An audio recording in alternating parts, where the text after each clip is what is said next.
Ready? Call this meeting to order. This item on the agenda is Pledge of Allegiance.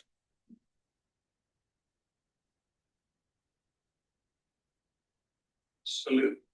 I pledge allegiance to the flag, of the United States of America, and to the republic for which it stands, one nation, under God, indivisible, with liberty and justice for all.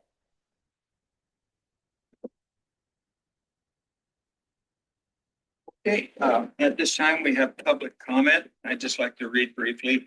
This time is made available for comments from the public on matters within the committee's jurisdiction that are not on the agenda. Each speaker will be limited to 3 minutes. Attention is called to the fact that the committee is prohibited by law from taking any substantive action on matters discussed that are not on the agenda, and no adverse conclusions should be drawn if the committee does not respond to the public comment at this time. It is requested that no comments be made during this period on items that are on today's agenda. Members of the public may comment on any item that is on today's agenda when the item is called and should notify the chair of their desire to address the committee when that agenda item is called. Is there any public comment at this time? All right, seeing none, we'll move on to approval of minutes. Before we get into the approval of minutes, either my calendar is off or there's been a mistake. So I have the agenda. Excuse me, I have the minutes from that meeting. My record reflects it was on January 8th. Yet the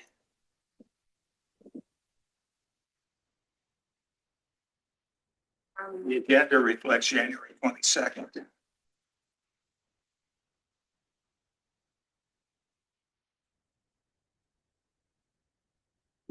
Real quick, and we can check.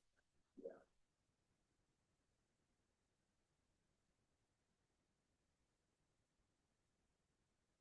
Anybody else? No. And access the board.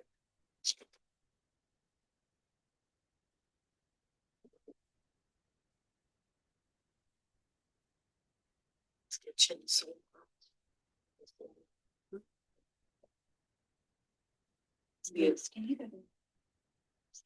Yeah, that's embarrassing. Yeah. Verify that. So Calendar that says the the 8th eighth. also. In fact, I think I was out of state that. Yeah. I January was on Zoom. 8th. And what's it showing? So it shows that on the agenda, the 22nd, the minutes of the meeting for January 22nd. Now, I do have a concern. I did try to contact you, Troy, but I was unsuccessful. Rather than to try to amend the agenda, excuse me, at this time, we might consider tabling the minutes. So what you can still approve the minutes. What you would do is just make that in the motion to approve the minutes with the corrections as noted. And if that's the only correction, then we can do that. So the MCTC board meeting was held January 22nd. The Measure T Oversight Committee meeting was held January 8th. So Okay. so it was an The oversight. minutes are correct. So we need to have a motion to make that correction so we can.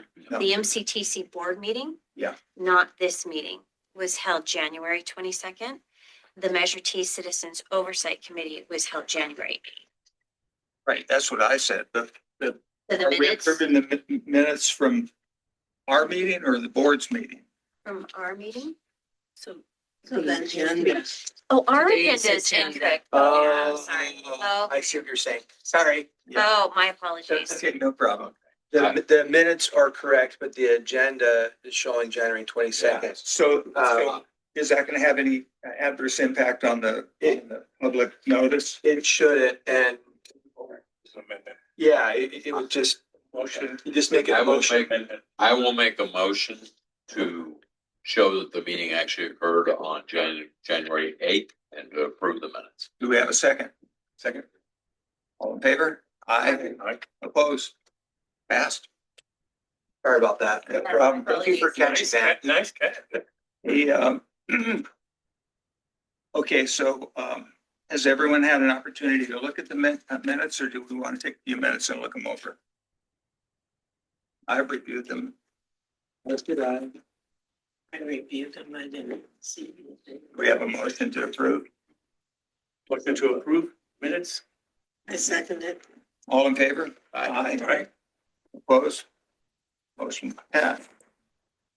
Okay, so now we're moving on to item number 6, Measure T financial statements. Now, where would you like to begin with that? Yeah, Chuck? so I'll just make a brief statement and then I'll turn it over to our auditors who have joined us online to present the audits that they worked on. And then they'll be available for any questions you may have. Okay. But briefly, I just wanted to first say thank you for your patience as we had to, reschedule this meeting primarily because we are waiting for all the audits to be completed. One of the main purposes of this meeting is to review those audits and then issue your report from the COC meeting in regarding to those audits. So there were some interesting things that happened in that fiscal year 23-24 that were unusual in the sense of we paid off a bond early. Our trustee that handled the debt service had a lot of turnover. And so some of the flow of the monies were different than years past, which caused some delays in recording information and making sure things were done right. And then in the last couple of years, if you recall, we've put more responsibility on the local agencies to complete the audit.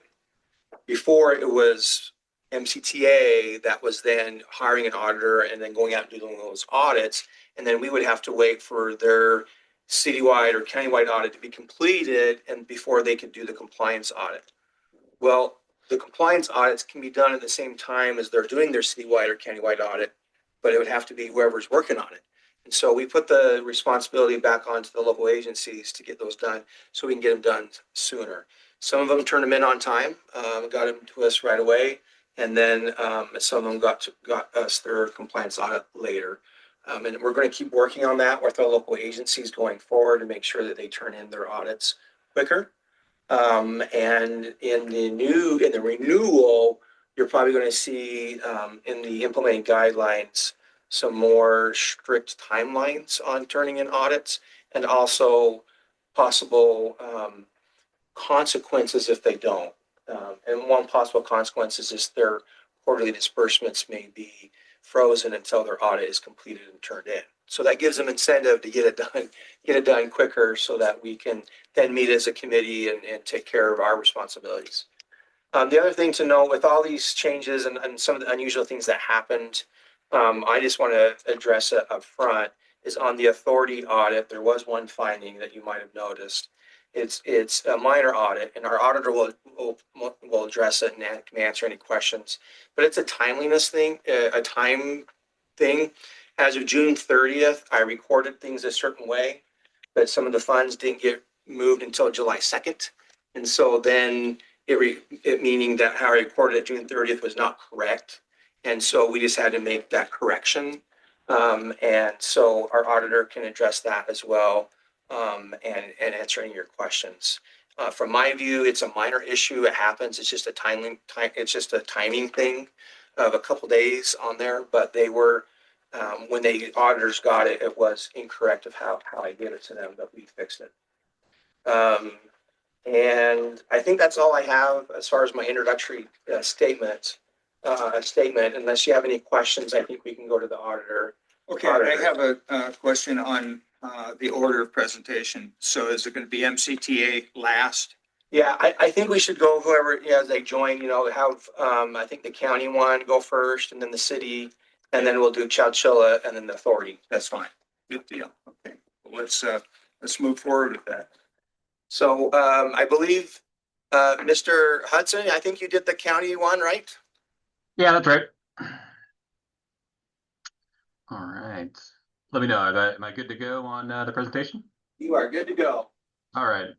All right, thank you, committee members, for having me today to present this. I'll be pretty brief on my presentation here, so I'll give you guys required language. I have to give you guys as governance, and then just go over the main statements here. So I'm off. So this is for the year ended June 30, 2024, and this is for the County of Madera Measure T Fund.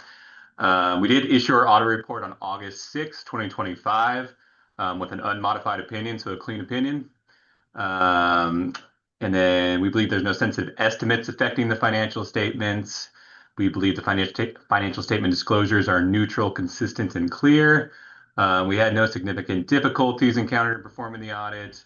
There were no misstatements noted as a result of our audit procedures performed. We did have to create a prior period adjustment, which you can see in the financial statements, in the amount of 1.68 million, which was due to some duplicated expenditures created in the previous year, which was actually found by management. They corrected it before it got to us. So they found it before we did. So it wasn't found by us. So that's a better thing. And then, so we had no major disagreements with management. We obtained management representations dated the same date as financial statements, and we're unaware of any other management consultations with other independent accountants. As noted, there was no findings or issues. And we also issued our audit report in accordance with the government auditing standards and compliance, also dated August 6, 2025, an unmodified opinion. So that's the required language for you guys. So now I'll jump over to the main financial statements. I'll go to the balance sheet, which is page 4 for me. I'm not sure if you have different page numbers in your board packet, but so you can see total assets ended about 21 million. That was an increase about 5.4 million from the prior year, mainly due to the increase in cash and investments as well as intergovernmental receivables. Excuse me. Your total liabilities ended about six. Excuse me. Are we all on the same page? Does everyone have it? Yeah, it's not gonna tell you that. Yeah, so I'm showing page 11. The county. County paid for. That's 6 million. You said page 6, right? No, he said page 6. Okay, sorry about that. Yeah. Did you find the page numbers first? It's going to be on the packet. It's going to be on page 69 of your packet. Okay. You look at the bottom right-hand corner. It says 69. That's the page we're on. Sorry, Kip. No, that's my fault. I thought maybe you actually had my page numbers on there. So, all right. Hopefully everybody's had the chance to flip over there. So, again, yeah, assets ended at 21 million, and then your total liabilities ended about 6.9 million. That was an increase about 476,000 from the prior year, which is directly related to the increase in due to the county balance. Your total deferred inflows increased about 989,000. There were 2 quarters of sales taxes included in the current year, whereas there was only 1 fourth quarter amount in the prior year, which left you with your fund balance, all of which is restricted, of about 12.2 million. And then on the other statement, the statement of revenues, expenditures, and change in fund balance. So on the next page is basically your income statement here. You can see your total revenues total about 11 million in the current year. That was an increase about 6.8 million from the prior year, so a pretty big jump. And that was mainly due to a reimbursement from MCTC of about 7.6 million. Which is offset by a decrease in your sales tax revenues of about 1 million, I think. Then your expenditures totaled 8.8 million, which actually decreased from the prior year, about 2.8 million. That was just from decreased project expenditures, of course, and which left you with your net change in your fund balance about 2.3 million in the current year. And you can see that prior period adjustment that I noted before is also noted just under there, 1.7 million. Outside of that, nothing really of note in the footnotes that I think I have to bring to your attention. All expenditures were under the approved budget amounts, so no items there of note. So that's it for me. So I'll take any questions if somebody has any. So I'm looking, are you familiar with California Public Utilities Code 99246? Probably. Before us in a timely manner, that's what I'm getting at. Say that one more time. Sorry, cut out for a second. The audit before this committee, and is it presented in a timely manner, or are they late? I believe an extension was sent in, but I do believe it was past the original due date. Yeah. Is there any reason for that? We got started pretty late on it. I think that was just the main issue with getting it done and then just getting it wrapped up. Yeah. So I guess what I'm driving at, we're a committee of citizens, and little things, we have people that call us occasionally and look into these matters, and things are brought to our attention. So is that, in the view of an accountant, is that no big deal? Or is it something that should be remedied?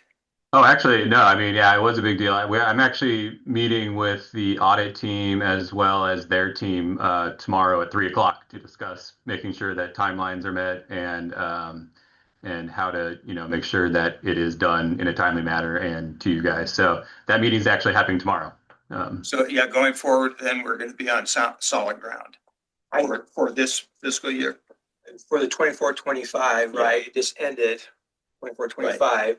And so theoretically and ideally, we should have these by March 31st, right? Because that's when their countywide audit is due. This is the county one. And so these compliance audits should be done around approximately the same time. The utilities code doesn't necessarily say a deadline for these compliance audits, but they do need to be timely. And partly is because the more time that you go, there's more probability of error or issues, right? And so I think that's what sounds like they're going to address that tomorrow with the county staff to make sure they can get it done quicker. Yeah, and I have one more question before we move on. If you could tell us, what is the difference between a financial audit and a performance audit? Well, financial audit is what I just presented now. A performance audit would be over. I guess I don't perform performance audits, but I believe it's over certain aspects of things. Yeah, I don't do performance audits, so. Right. So in our Measure T program, we have never performed a performance audit. They've all been financial or compliance audits. Performance audit would look at the performance could look at, performance of a project.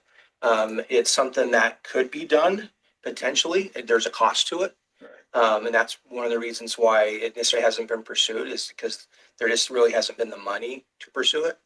If there were any issues in these financial statement audits, we would probably do a performance audit. So then the performance audit refers to specific construction projects. It could refer to specific programs and or projects.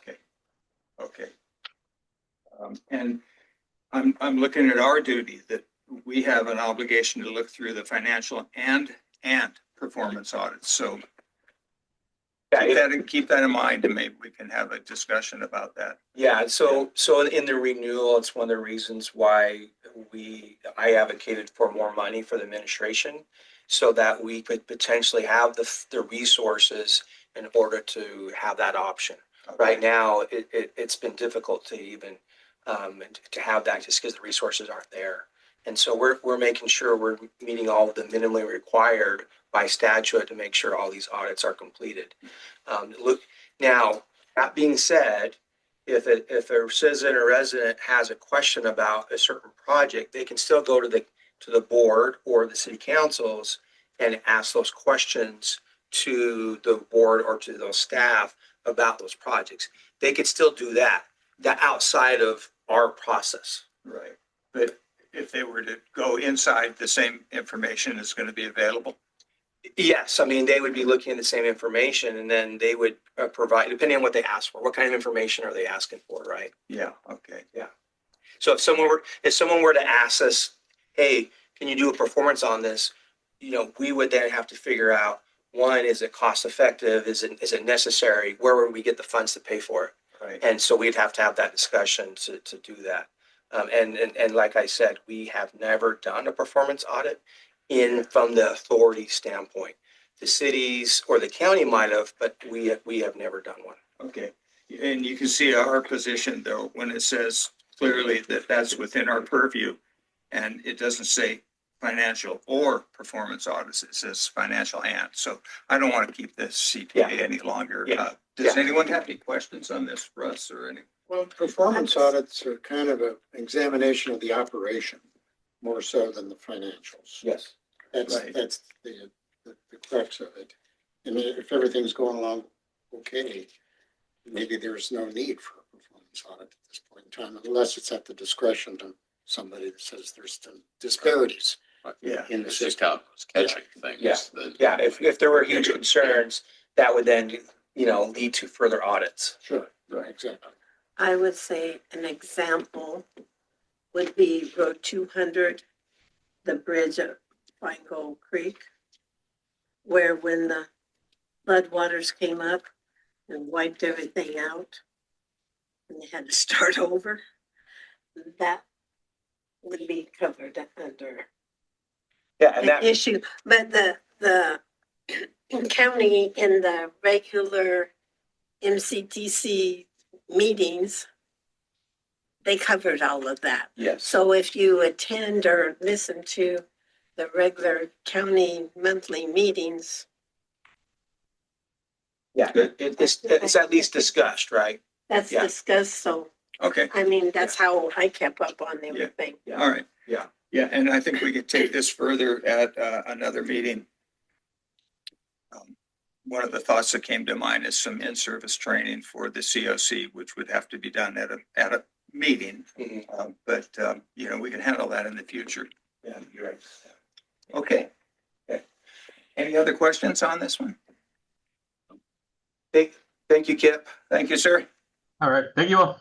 Appreciate it. We'll turn it over to Andrew. I think you have the City of Madera. Good evening, committee. I have a presentation I'm going to present.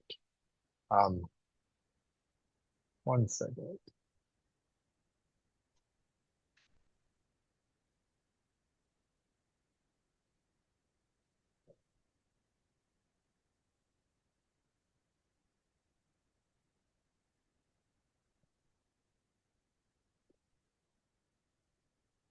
Feel like you'll be getting some of this information a few times, but so I'll try to go through a little further stuff that's already been discussed or will be. So we're here to discuss the City of Madera Measure T sales tax fund audit.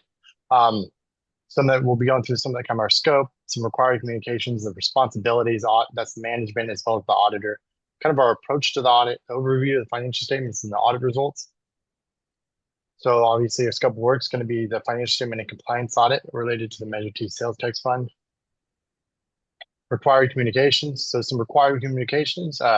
Significant accounting policies. One of the, if you want to kind of get a good understanding of the kind of the program and the city and how it put together the financial statements based on any kind of policies accounting wise, you want to go to note 1 of the financial statements. Some sensitive disclosures to discuss would be note 1 is summary of significant accounting policies. Note 3 is transfers. So it's a description of the transfers. There was a transfer specifically related to the street paving for the city. And then note 4 is contingencies. This is going to be any kind of a potential liability or any contingencies that might be out there that we need to note financial statements. Misstatements. We do want to communicate that there was no corrected or uncorrected misstatements reported in the audit. Consultations with other accountants. Management informed us that, and to our knowledge, there were no consultations with other accountants regarding auditing and other matters. Significant difficulties. We did not encounter any significant difficulties with management during the audit, and there was no disagreements with management in terms of accounting statements nor the audit procedures performed. Audit responsibilities. So during an audit process, management has responsibilities as well as the auditors. Management's responsible for the preparation of the financial statements, to present the financial statements in accordance with the accounting principles generally accepted in the United States of America, adopt sound accounting policies, to establish and maintain internal controls over financial reporting and compliance. Management's also responsible to provide evidence and supporting the amounts and disclosures in the financial statements, as well as to prevent and detect fraud. We, as the auditors, were responsible to perform the audit to ensure the audit is in conformity with the auditing standards generally accepted in the United States of America and standards applicable to financial audits contained in government auditing standards. We're also responsible to communicate with those charging with governance. In this case, this would be the committee with the presentation we're doing now. We're also responsible to assess audit risk of internal control or financial reporting and compliance, to determine the fair presentation of the financial statements and related note disclosures. And at the end of the audit, we're responsible to render opinions, which we have. Our approach to the audit. So the Poon Group's approach to the audit is a 4-phase approach. Phase 1, that's going to be a detailed planning. So kind of getting an understanding of the entity. We've been doing the audit for a couple of years now. So kind of like we're just getting each year we're getting an update, any changes in personnel or anything within the organization that might change any kind of our assessment of any kind of risk out there, or determine if there's any significant risk. Phase 2, that's going to be a risk-based review of internal controls or systems and compliance. So it's going to be kind of doing walkthroughs, documenting the internal controls and processes, doing some walkthroughs as well as test controls. And then during this phase, we do some testing of compliance. Then phase 3 is going to be the evaluation and testing of account balances at year end, as well as the testing for compliance for the over the final amounts based on the entire population of all revenues and expenditures. Phase 4, that's going to be the review of financial statements and issuance of audit reports. There is a multiple three-partner review process between an engagement partner, a concurring partner, as well as an engagement quality review partner on performing those reviews. And at the end, we issue the audit opinion. It's an overview of the financial statements. So at the end of the June 30th, 2024, the assets were at $18.7 million. The liabilities were about $39,000, and the deferred inflows of resources, which is funds that were received for the fiscal year 24, but received after the about 60 days after, which is the availability period for those revenues. So we will book those in receivables as well as deferred inflows. That is how that is recorded. So the offset for all of those items is going to be a restricted fund balance, and that sits at about $17.1 million. So overall revenues for the program in 2024 were $4,015,000. Expenditures were about $362,000, and transfers, which was for a street paving project, was $860,000. So overall change in that position during fiscal year 24 was 2.8 million about. So our audit results of the audit. Our audit results our opinion was an unmodified opinion. This is a good opinion. This is a clean opinion. So this states that the financial statements are fairly presented in all material respects. Accounting policies have been consistently applied. Estimates are reasonable, and disclosures are properly reflected in financial statements. We also have some other results to note: that there were no disagreements with management, no material weaknesses and/or significant deficiencies were identified in internal control or financial reporting. There was no accounting issues, and no inappropriate activities that were noted. That is my presentation. And if you have any questions, I will be open to answer. Any questions? Follows the outline here. All of the people of the fund group, 60 years, so they do a very good job and are very thorough. Okay, no questions. Thank you for the presentation. Much appreciated. Thanks, Andrew. Thank you very much. Have a good night. Bye. Turn it over to Kristen. Hi, good evening. Troy, will I be starting with the Measure T Chalchilla? I would start with Chalchilla. Okay. I'm just going to pull up my document to guide me. So you guys are going to hear a lot of the similar items that you've heard from the other auditors. My name is Kristen Torres, and I am an audit manager here at Price Page and Company. And we do the City of Chalchilla Measure T audit. So this audit includes the Measure T Fund of Chalchilla, which includes the Measure T sales tax revenue. Within the audit, we have the independent auditor's report. The independent auditor's report, we issued a unmodified opinion, which is a clean opinion. That's the cleanest opinion that you're able to obtain. So they were, and all the others sounded like they were clean opinions as well, which is great for all the cities and the county. So they issued a clean opinion. We also issued the report on the government auditing standards and the rules and regulations of the Measure T enabling legislation. The requirements of that report, what needs to be disclosed there. Within the gas report, which is the government auditing standards report, there weren't any significant internal control deficiencies identified over financial reporting. Any significant or material, which is good. There also weren't any instances of non-compliance or other matters that are required to be disclosed by government auditing standards or the Measure T enabling legislation. So it's a clean opinion all around, which is great to hear. I'm also going to go over the audit committee letter, which is a letter that includes information that is required to be communicated with the governing board. There weren't any new accounting policies implemented during the fiscal year 2024 of the year being audited. There weren't any significant accounting estimates included in the financial statements. There weren't any difficulties encountered to complete the audit. And to our knowledge, management did not consult with other accountants about auditing or accounting matters similar to a second opinion. We're not aware of any. There weren't any unrecorded or uncorrected or corrected audit adjustments. So basically, when we performed our audit procedures, there weren't any differences that required an adjustment to be posted. And there also weren't any differences that are not required to be posted, but are required to be presented and communicated with the board. So there weren't neither of those. There weren't, I said the same line. The next item is the significant risks. So recently, in the most recent years, they changed the standard where the auditors are required to disclose to the board the significant risks that are identified during the audit. So some significant risks are inherent. They cannot go away no matter what type of entity you audit. Those include management override of controls, because we cannot audit for collusion. Right? We just audit for the controls that are in place. So the significant risks identified in the audit are management override of controls, improper revenue recognition due to fraud. That's also one that's inherent.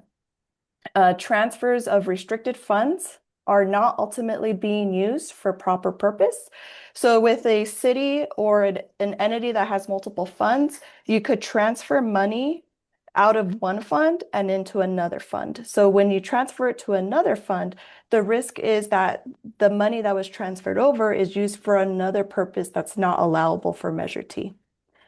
So those were the significant risks we identified, and we're pleased to say that there weren't any findings related to the significant risks. And also we're pleased to report that there weren't any disagreements with management.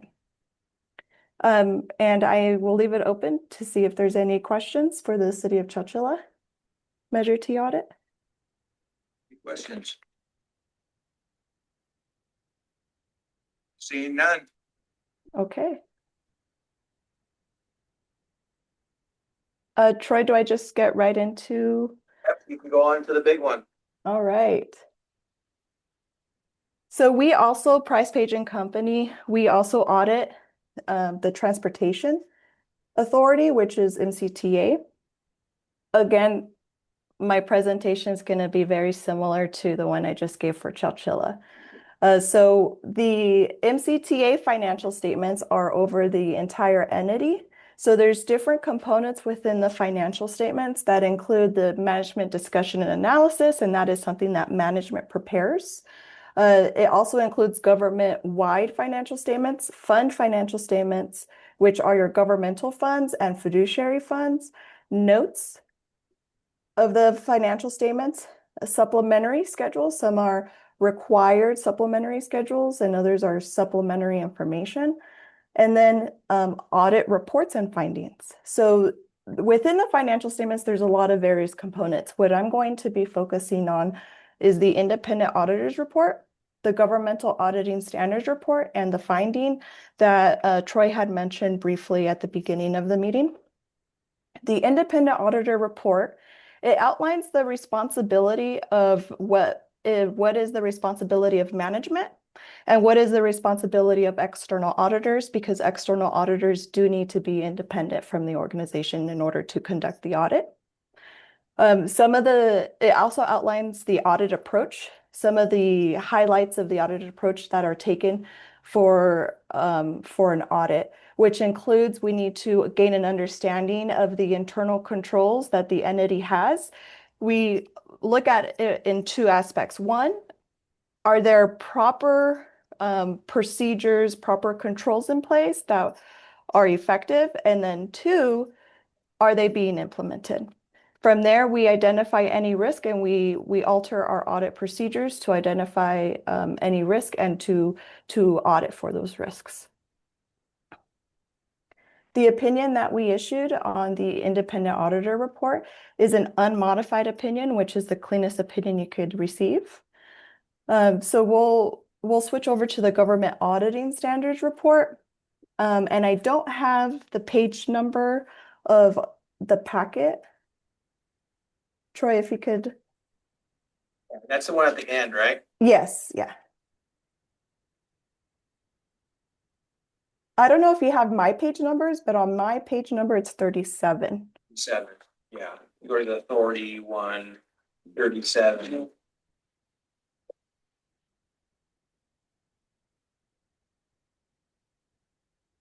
Okay, so the government auditing standards report. We provide different items on this report. We have to disclose if we become aware of any internal control deficiencies over financial reporting, either if there's significant deficiencies or if there are material weakness. We did identify one, which is internal control that was a material weakness, and that is tied to the finding that Troy had mentioned earlier. The finding is on page 40. So it's just a couple pages back. It starts the header, it starts schedules of findings and question costs. So section 2, financial statement finding, there was a finding on the misstatement of interfund receivables, payables, and sales tax receivables. So this outlines the finding, the condition, the criteria, the cause, and then management's response is on the next page. And like Troy said, this finding really was from I'm sorry, I'm trying to find my place.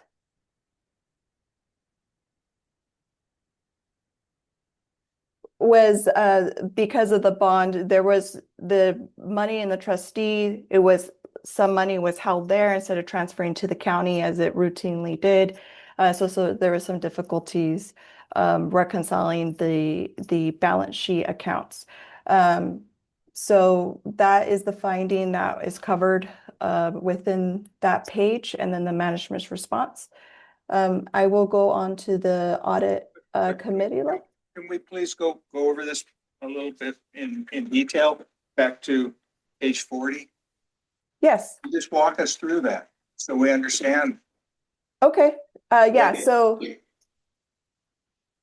So the condition during our audit, the authority's financial statements, we identified a material misstatement of interfund receivables, payables, and sales tax receivables across multiple funds. So what was the cause? Which is 3 paragraphs down. These misstatements occurred because the trustee did not remit certain sales tax revenues to the authority's account at Madera County by year end. So what happens? On that. Who is the trustee? So Bank of New York Mellon was our trustee for the bonds. And so they were responsible for the debt service. So what had happened was I had recorded, like they had resent us the funds at the end of June, but it really wasn't until July 2nd. And so then they created that, when you're looking at June 30th, it wasn't correct because we really didn't get the money until 2 days later. So then what happens is because you're talking large dollar amounts, then you're starting to see all these huge dollar amounts. And because of the huge dollar amounts, it becomes material, which means it causes a finding. But really, is that it's just nothing was done wrong. It was just recorded wrong because of the timing. Then you had a cascade domino effect. Right, exactly. And so then in the next year's report, I have to fix it. Right. Yeah, I'm sorry, Miss, you were at, Effect then? Yeah, so just like Troy said, it's because there is a timing difference of when the trustee, they didn't send the money until after subsequent to year end. So some numbers on the balance sheet were overstated, and their breakdown, like he said, it's because these are large dollar amounts that the sales tax money, the revenue coming in. So there's a breakdown within each fund, the general fund, the capital projects fund, and the fiduciary. And that's because when sales tax money is received, there's an allocation of a certain percentage that goes to each fund. So that's why it was a domino effect, so it hits multiple funds. But the adjustment was posted to correct the funds, and that's why the independent auditor's report is a clean opinion, because the adjustment that was needed to be posted, management did post it. So the financial statements are still fairly stated.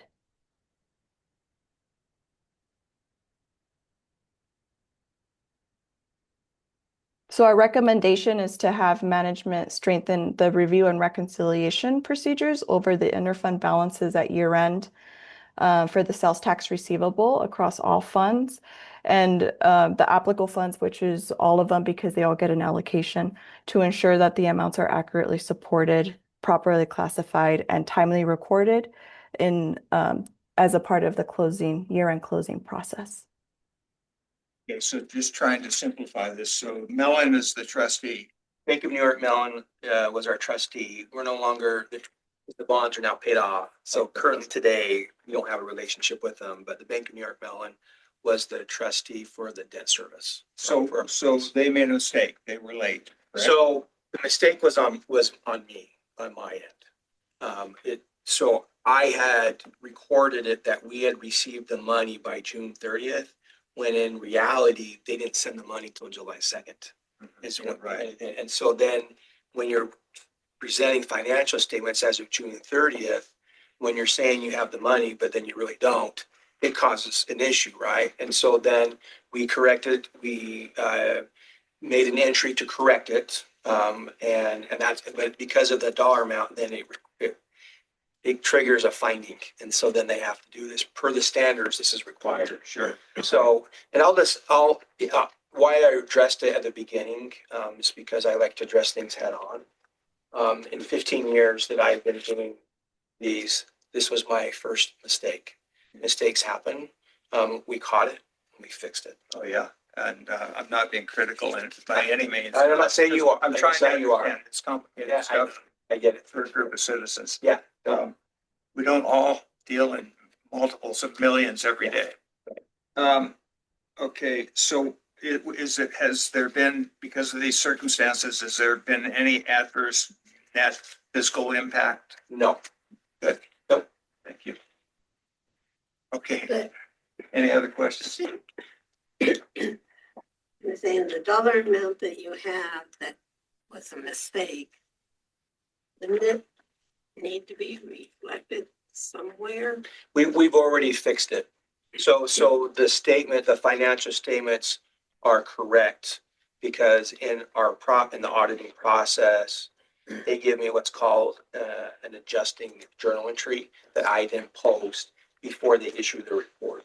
So then the financial statements are then correct.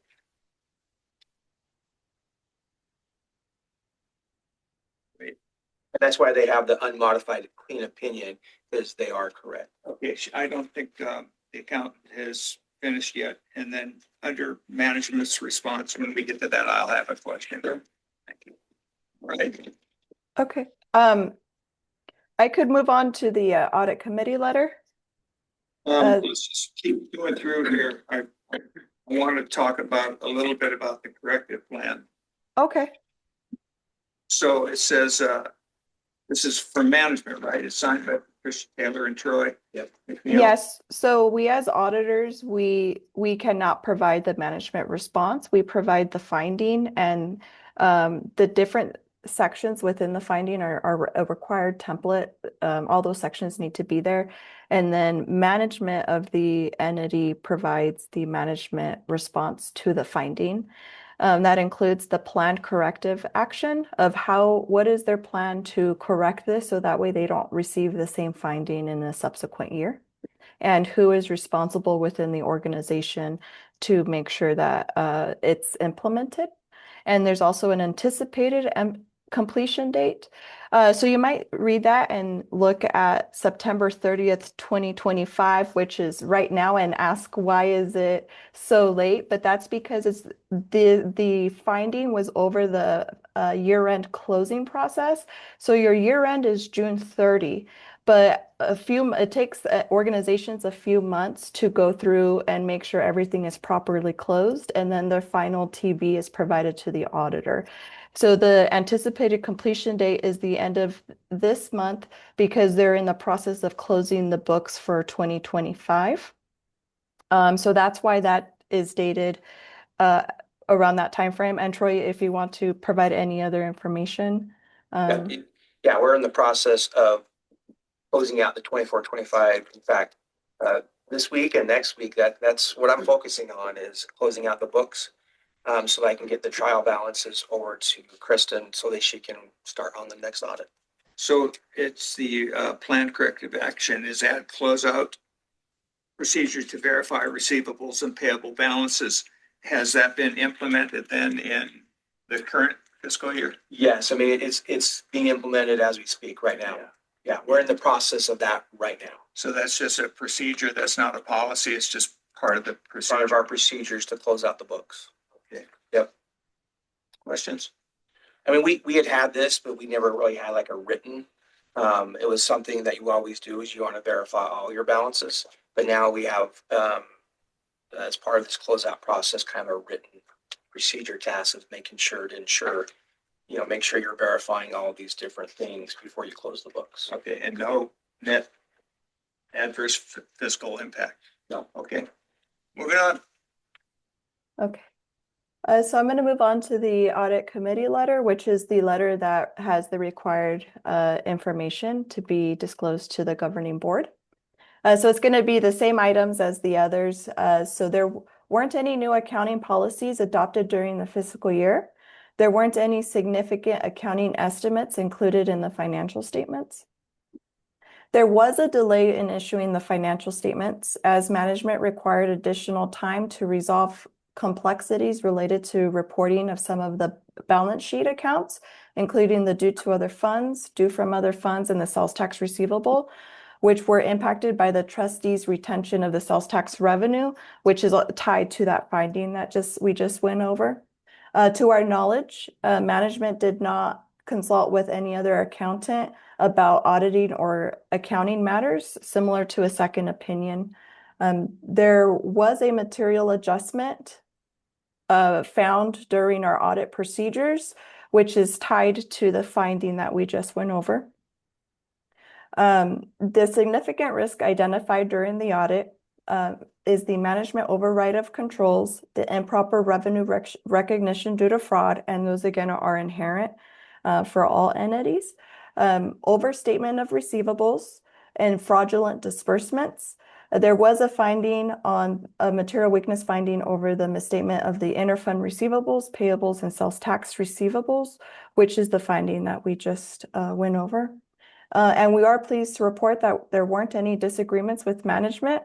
It's always a pleasure to work with Troy and Patricia and their team. We are able to have great discussions and work through any items and obstacles that we work through, and they make the process as smooth as possible for us. So we really appreciate that. And those are all the items that I need to go over for the audit committee letter. Do you guys have any questions regarding the items on the letter? Questions? Seeing none, thank you. Okay, thank you. You guys have a good evening. Appreciate the clarification. Oh, yeah, you're welcome. Kristen? Bye. Okay, that brings us to 7, local agency update.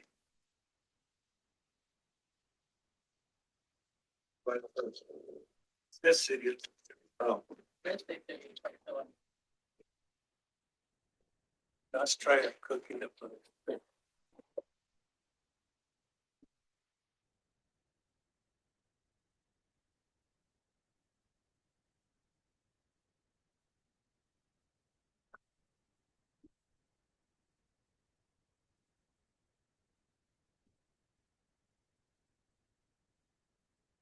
Good. How are you doing today? I am Jason Rogers. I am the Director of Public Works for the City of Chowchilla. We got the shortest presentation, but hopefully a lot of information for you. And I'll go ahead and get started. But oh, that's a laser. It's the right. This one right here. There you go. Oh, there we go. All right. This is an overview of the city street system. We have about 63 miles of roads within the city. We recently completed an update to our pavement management program, and our current PCI, which is pavement condition index, is at 56. Last year when I reported, the software system had showed or had estimated that it should be around 58, 60. But going out to the field, we were able to verify that it's at 56. And then we update that about every 3 to 5 years. So past city projects that you may be aware of is Fuller Neighborhood Pedestrian Improvement Project, Wilson School Pedestrian Improvement Project, Fifth Street Curve and Road 16 Project, Humboldt Avenue Road Rehabilitation. And then we've been working with Caltrans regarding roundabouts on State Route 233 and State Route 99 interchanges. And here's that project right here. Environmental was completed back in July 2023. Since that time, we've been working with Caltrans as they move forward on designing the project, the full project.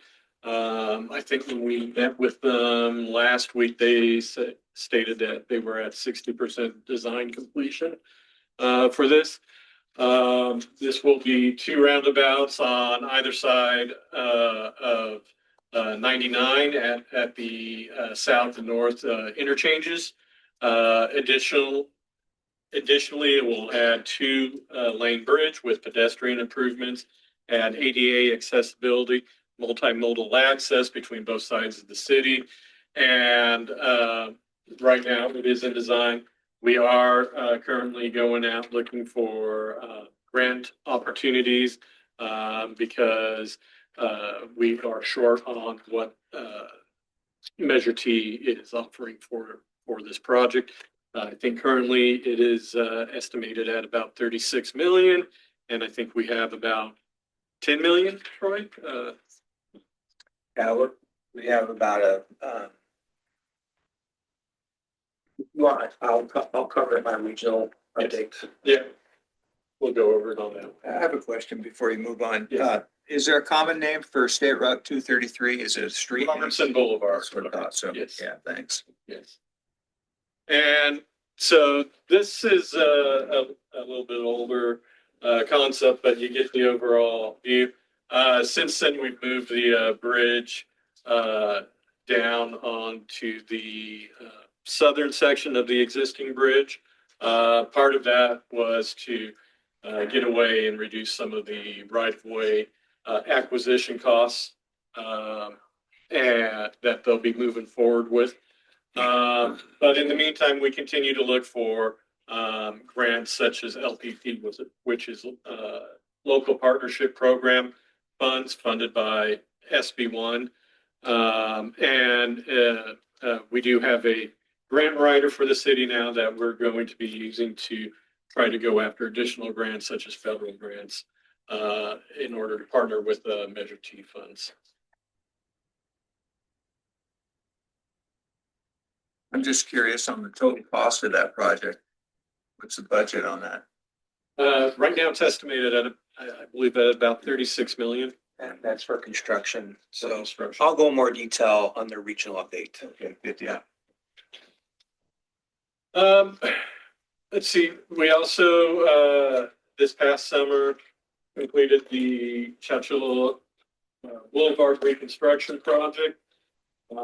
This was a section of road from Avenue 24 to just past Avenue 24.5, about 3/4 of a mile of road that was reconstructed.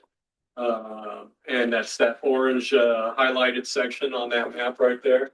Approximately 400,000 of Measure T funds was used for construction of this project. While it was completed in, most of it was completed in 2024, we still had some other components of it that related to water utilities and stuff like that needed to go on and was recently completed. So we are now done with this project and just did the notice of completion for that last month. Our CADX, which is our transit, was able to purchase a new bus. Looking at this, I don't think that's the new bus. I asked for a picture of it. That looks like one of our old buses. This should be red. But they were able to purchase a new bus with Measure T transit funds for about $71,000. And here's our funding allocations for the current year. Overall, we're looking at about $686,000 of available Measure T funds. It's important to note that we don't include the Flex program funds in our available funding amount because those are impounded by MCTC for regional projects. And then that 686 is slightly lower than previous years as well. What we're using those funds for, approximately 300,000 goes to street maintenance, supplemental maintenance funds. Our staff is out there all the time doing pothole patching, doing patches for when we have water breaks or stuff like that, doing small improvements where we can, some sidewalk fixes, ADA ramps where we can, and putting those in. The Clean California project is currently ongoing. I talked about this one last year. We had anticipated this one being completed this summer. It's still ongoing right now. We're still working with the contractor on that. We ran into some issues, especially with Caltrans on approvals, which delayed some of that. Additionally, there was some work up near the railroad, which delayed some of that project as well. But now we're expecting completion of that in November of this year. For this, this was a $1.2 million grant that we got from the state for this project, and we were able to use $6,876 of Measure T ADA funds as a match for this and to be able to get this project moving forward. Improvements at various intersections, bulb outs at several intersections to decrease the pedestrian walkway, and make it safer for our pedestrian infrastructure. Upcoming projects that we have the Chowchilla HSIP project. HSIP stands for Highway Safety Improvement Program. This is federally funded. And what we will be doing on this project is improving various intersections throughout the city, putting in ADA ramps, putting in enhanced signage, lighting on various intersections that have proved problematic. And we are currently out to bid on this project. We also have the Avenue 24.5 rehab project, Road 16.5, the Ventura Avenue Seal pedestrian bike project, Avenue 24 reconstruction project. And here's the 24.5 rehab project. We just awarded that contract last night at our council meeting to the contractor. This is rehabilitation of Avenue 24.5 from Road 16 to Road 15.5 in front of our wastewater treatment plant. If anybody regularly travels in Chowchilla, everybody knows that road or tries to avoid that road. And this has been a long time coming, and we're finally moving forward on that one. As I said, it was awarded last night. We're anticipating using at the time when I did this, $460,000 of Measure T RTP funds for construction. I expect that to come down because we also have some other funds on there like RSTP, Regional Surface Transportation Program funds. And this project came in about $400,000 below what our engineer's estimate is. So we'll be able to adjust those and move some of those funds to some future projects that you'll see on here. Can you tell us who won the contract?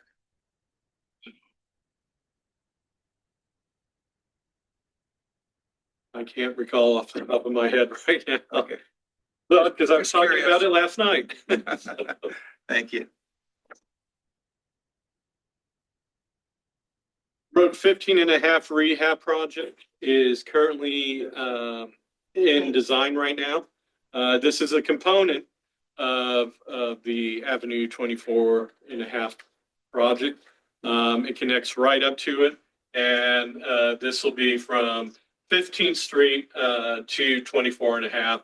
A lot of people, especially on this side of town, the west side of town, like to use these roads to get to Road 16 out to State Route 152 and travel from there. And like I said, we had savings in the previous project, the 24.5. It came in far under budget. So what we are anticipating is that we will be able to move some of those funds onto this project once the design is completed by the end of this calendar year, and then be able to go out to bid and probably have this one out for construction next year as well. And for this, we're estimating about $230,000 in Measure T funds for construction. As I mentioned earlier, this is the Chowchilla HSIP project. This is for various intersections, adding lighting, installing additional stop signs, other intersection warning and regulatory signs, add marked crosswalks, rectangular rapid flashing beacons, just try to make those intersections safer for our community. It is out to bid. This is the second time that it's out to bid. First time that we went out to bid, we didn't receive any bids, unfortunately. We talked with Caltrans, because of the funding source, they recommended that we go out to bid one more time before we reach out to contractors directly. We have a match of $9,859 of Measure T RDA funds on this project, and overall the project is estimated at about $500,000. Avenue 24 reconstruction project. This is another companion piece to the Chatchula Boulevard project that I talked about earlier. This has been fully designed. It hasn't moved forward yet because we have another large scale project that will be coming through within the next year or two. A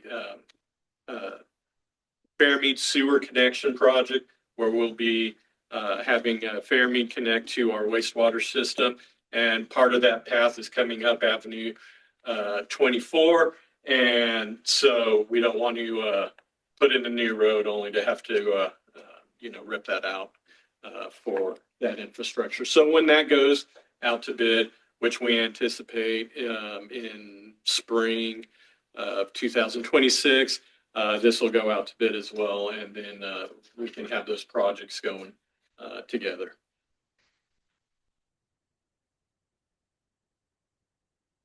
Ventura Avenue Seal Project. This is a little bit different from some of our other projects.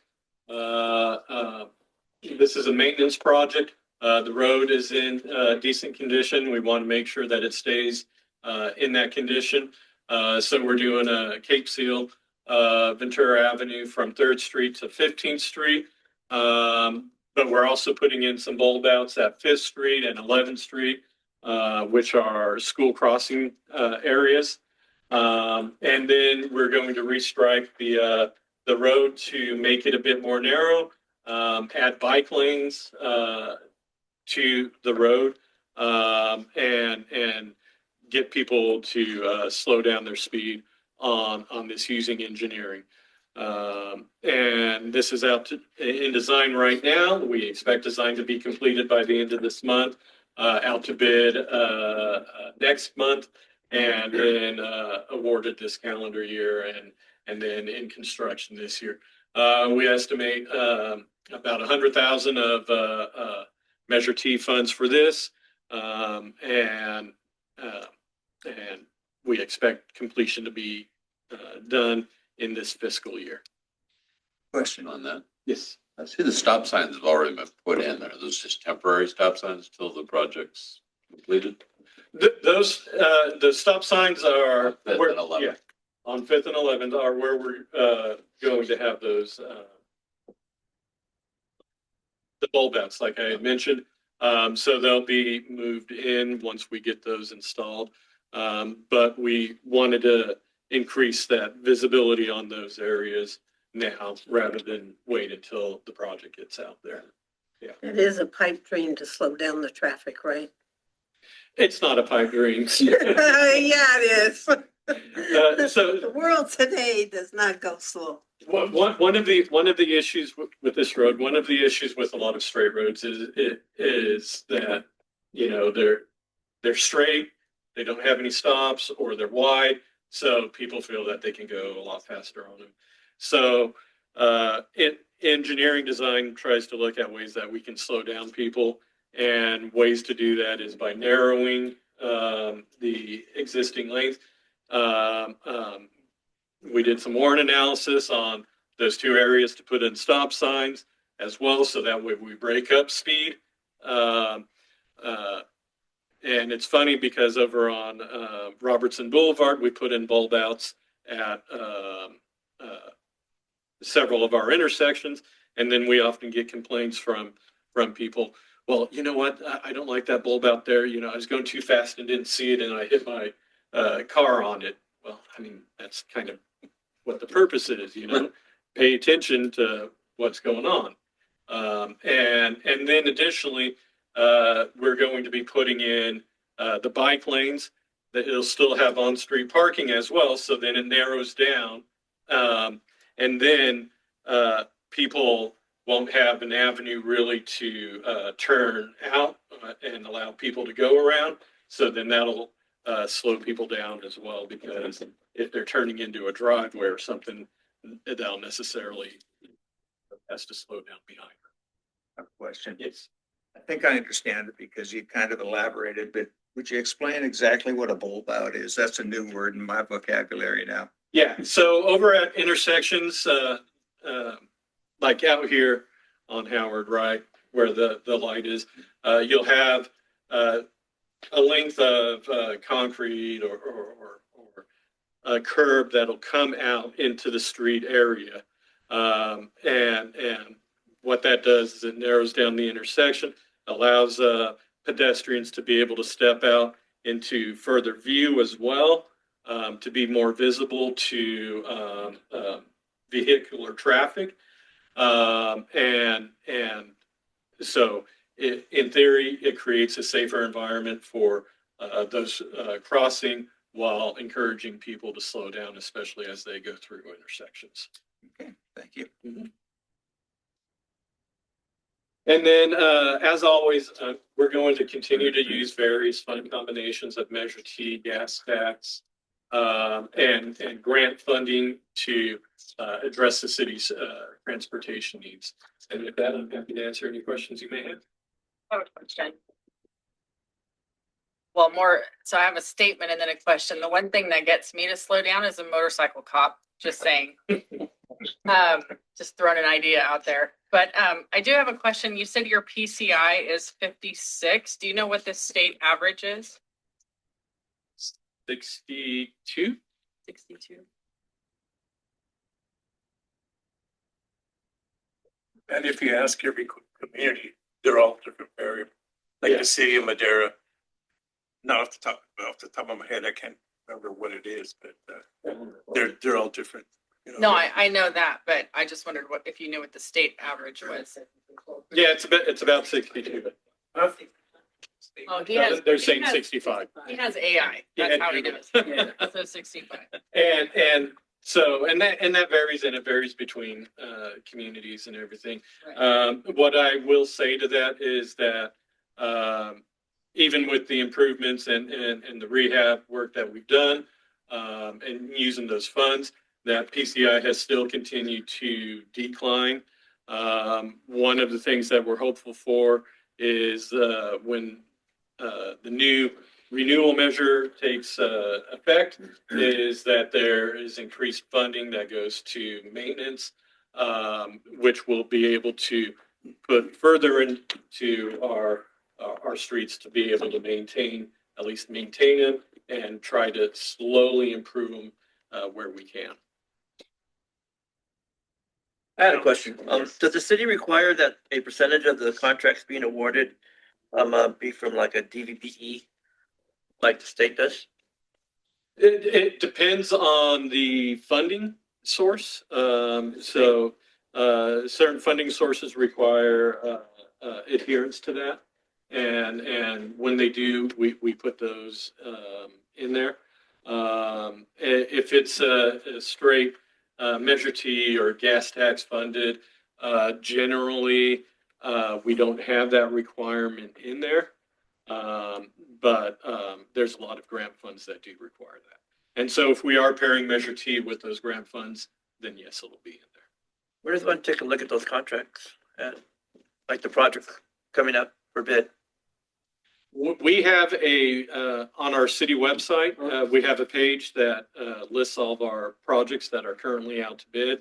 And contractors can click on it and it'll take them to all of our projects that we have, and allow them to submit electronically to us. All right, thanks.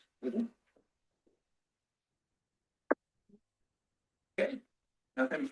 Thank you very much, Jason. Good presentation. Thank you.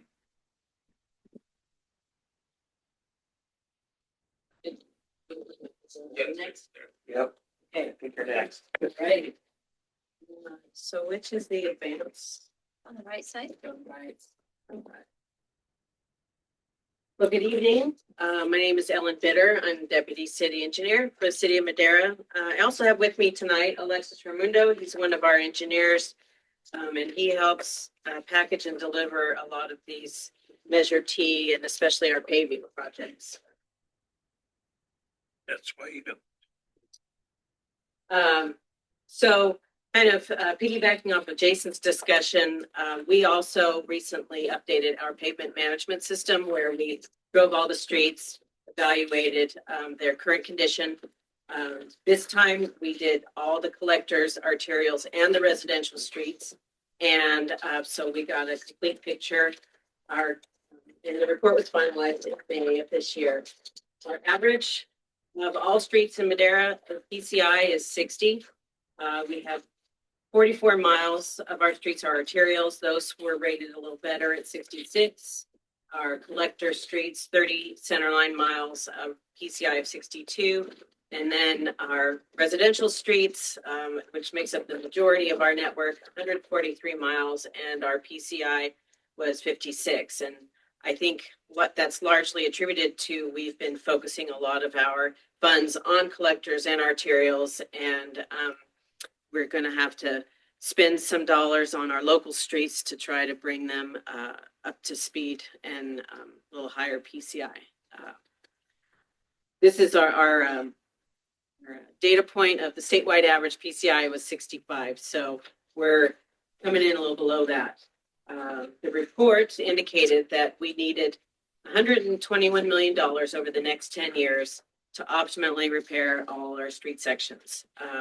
We don't have those funds coming in, so we're trying to optimize our budgets for that. And one, It doesn't count Yosemite, does it? Because that's, Yosemite is maintained by the state, right? So we did not include that in our budget Which is- scenario. you need to yell them some more. Well, there is a project coming up next year that will rehab Yosemite Avenue, all of State Route 145 through Madera, from Story Road all the way down Madera Avenue to Avenue 13. It'll be a complete overlay. So coming towards the end of next year, you'll see that. Beautification. It's a road diet and through the downtown area with roundabouts and bulb outs and bike lanes, and then but a full road repaving as well. So our budget, we're focusing on the money that we project to have, and we've also factored in the new measure. And so we're looking at about $4 million a year strictly for maintenance type projects. And our council has set a focus again of our arterials and collectors, keeping those the highest PCI that we can. That serves most of the public. And then where we have additional funds and other sources, we will put those towards the residential streets. So we're looking at splitting about 70% of our income or our revenues will go towards arterial and collectors, and about 30% for residential streets. My presentation is broken down by the different categories in the Measure T program. So I'll cover what we did this last year and or what we're looking to do for next year. So the first one is the commute corridors, farm to market, and that is the funds on our regional routes, which are collectors and arterials.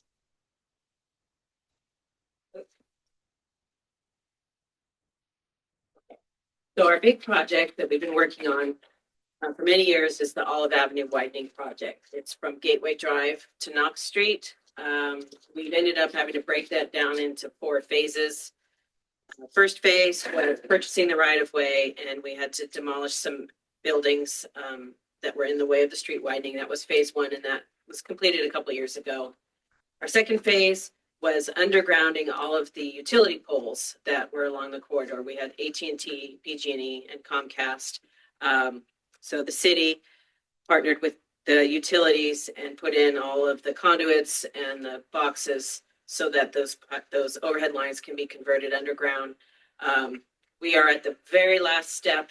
We had to get a conduit over to the railroad signal house cabinet so they could be fed their power through an underground conduit. That piece is going in next week, the last piece that our contractor does. And then you will see PG&E come in and put all their wiring in and ultimately remove the wires and remove the poles. That's phase 2. So that will be done this year. Phase 3 was the widening at Olive and Knox intersection and the road widening. The widening has been complete, and the traffic signal poles are up, and we hope next week that they will be actually activated and turning red, yellow, green for everybody. What we're calling phase 4 is the last phase, and that will be the completion of our agreement with the railroad to completely redo the crossing near Gateway, the railroad crossing. It'll be a crossing wide enough for 4 lanes plus the median. And we have improvements to the intersection at Gateway and all of some signal improvements. And then the roadway itself will be 4 lanes plus bike lanes and median sidewalks, full street improvements. We are still working with the railroad on finalizing the improvements, and then we go into an agreement where they estimate what their work will cost, and then we have to get approval from that before we can move forward with our project. This is a picture I just put in. It's showing the signals up at Olive on the approach to Olive and Knox from Olive that was taken last week, and hopefully next week we'll see it going. The other project we've been working on using our regional funds is a study of the primarily the Stadium Road corridor. It ties in Almond Avenue and that extension, and then also Pine Street. They're all heavily utilized by the schools that are there, and so we are looking at safety aspects, and we have a draft study that is we're planning to take to council for review and ultimately can implement those improvements. Ellen, who does those studies? That particular study was by TJKM, a traffic engineering consultant. That's who they're on our on-call list, but they specialize in traffic engineering. Are they local or statewide or? This particular firm is located in the Bay Area. How come we don't make the schools run the school bus so all these people don't have to drop off their kids every day at school and make traffic jams? Yeah, that is something else out there. I mean, at every school, not just. It's Take away ridiculous. their cars. One project we're using Measure T funds to match is the D Street, South Street traffic signal. We've actually put it out to bid twice. We had it packaged with 2 other signals, and both times they came in over budget. So 3rd time's a charm. We're going to put it out to bid again, each as its standalone project, and we hope to see that one under construction this next year. We're also using our regional funds to help the city solve a problem, a storm drainage problem that we have, but it does affect our road network. And at Pine and Howard, there's often a lot of flooding, especially with the higher intensity storms that we get now. So we're using our Measure T funds to kick off the design phase, and we're applying for grants. We have to do some initial studies to qualify for grants, so we're using our Measure T funds for that. And then, of course, we're doing resurfacing, repaving of our arterial and collector streets, and we have 2 projects moving forward. This is our RMRA, so we're partnering with a lot of other funds to try to get the most the better cost value, so for economies of scale. So this is going to be over a $2 million project. This is a map of the street locations for that one, and also we have R81, another similar project. This one is focused more on arterials and collectors because these other funding sources, that's where we're required to spend the funds. So this one is solely on arterials and collectors. We're hoping this one needs to be out to bid by the end of the year based on the funding requirements. So this will be the first one to go, and then the other R79 I just showed you will follow behind that one. The next category is safe routes to schools and jobs. City primarily uses these funds for our maintenance program and matching for all of our projects. We have another seal and overlay project. This one is on local streets and residential streets. Again, we're matching with gas tax funds or RMRA for a $2 million project. And all of these streets are coming from, and any projects where we don't have streets identified, we will be using our pavement management system to identify which streets are the best use of those funds. So that's where these are coming from. Ellen, I must have missed it, but what is RMRA? It's road maintenance and Rehabilitation account. account. That's It's part of SB1 gas tax. Yeah. Thanks. So this is one, we've identified the project, 2.4 million Measure T. Streets have not been identified yet, but this will come out of our pavement management system. We expect to, we are a year behind on our design and construction, but that one will be probably under construction, not this year, but next year. We also provide a lot of funding for our street maintenance department, and that's where they perform the pothole patching. We are starting something new this year. They have a more enhanced patching program where they'll do more than just a pothole. They'll actually come in and maybe do a block. It's not big enough to warrant put out a project for, but it's beyond what our current budget allows. So this year we're adding to that budget so that their on-call contractor can do some of these smaller projects. We are matching federal grants for sidewalk projects. We have the Schnorr project going from Sunset to Riverside. That one is actually shelf ready. We've had a situation where we were down to one inspector in the city, so we're spreading out our construction projects so that they're not hitting all at once. So this one will hopefully be out to bid and under construction next spring. Same with R93, which is sidewalks and ramps all around the Washington School area. And then we have provided funding for an in-house sidewalk repair program of $125,000 that our Public Works Department will implement. The Environmental Enhancement Program funds we use to match federal grants. We've paved a lot of alleys under the air quality enhancing programs. And so we've got paving on alleys scheduled in 3 of the 4 quadrants of the city. They will be under design this year and under construction next year. And then similarly, these funds also partnered with the sidewalk projects. And we have a new sidewalk project, Pine Street. It's from 4th Street to Sunset. It's a match funds for that. That one's under design this year as well. And our transit funds are currently programmed for a bus shelter relocation project. They modified the routes in Madera, and so a lot of the shelters need to either be relocated or they're going to put new shelters at the new stop locations. And that concludes mine. If you have any questions?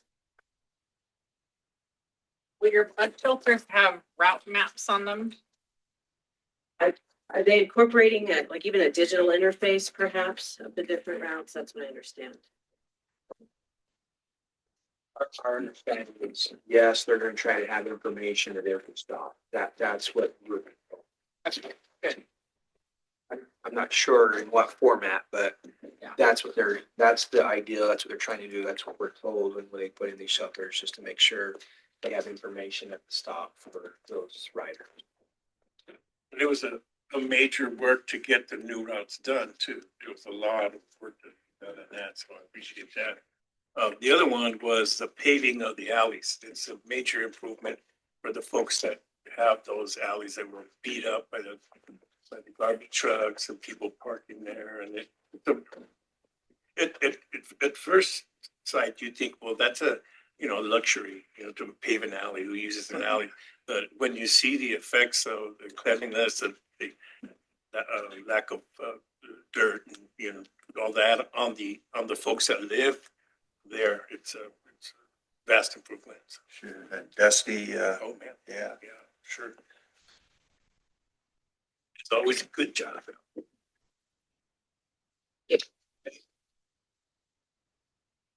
Okay, thank you, Ellen. Good Coffee. presentation. Yes. Yeah. Sure. Jared, you're up. Good evening, everybody. Everybody, can you hear me all right? Yes. Okay. All right, well, bear with me here on Zoom because it's been a while since I've used Zoom. I'm used to using Teams so much that I got to retrain myself on Zoom here, but I think I got it going. So let me get here and share my screen. Uh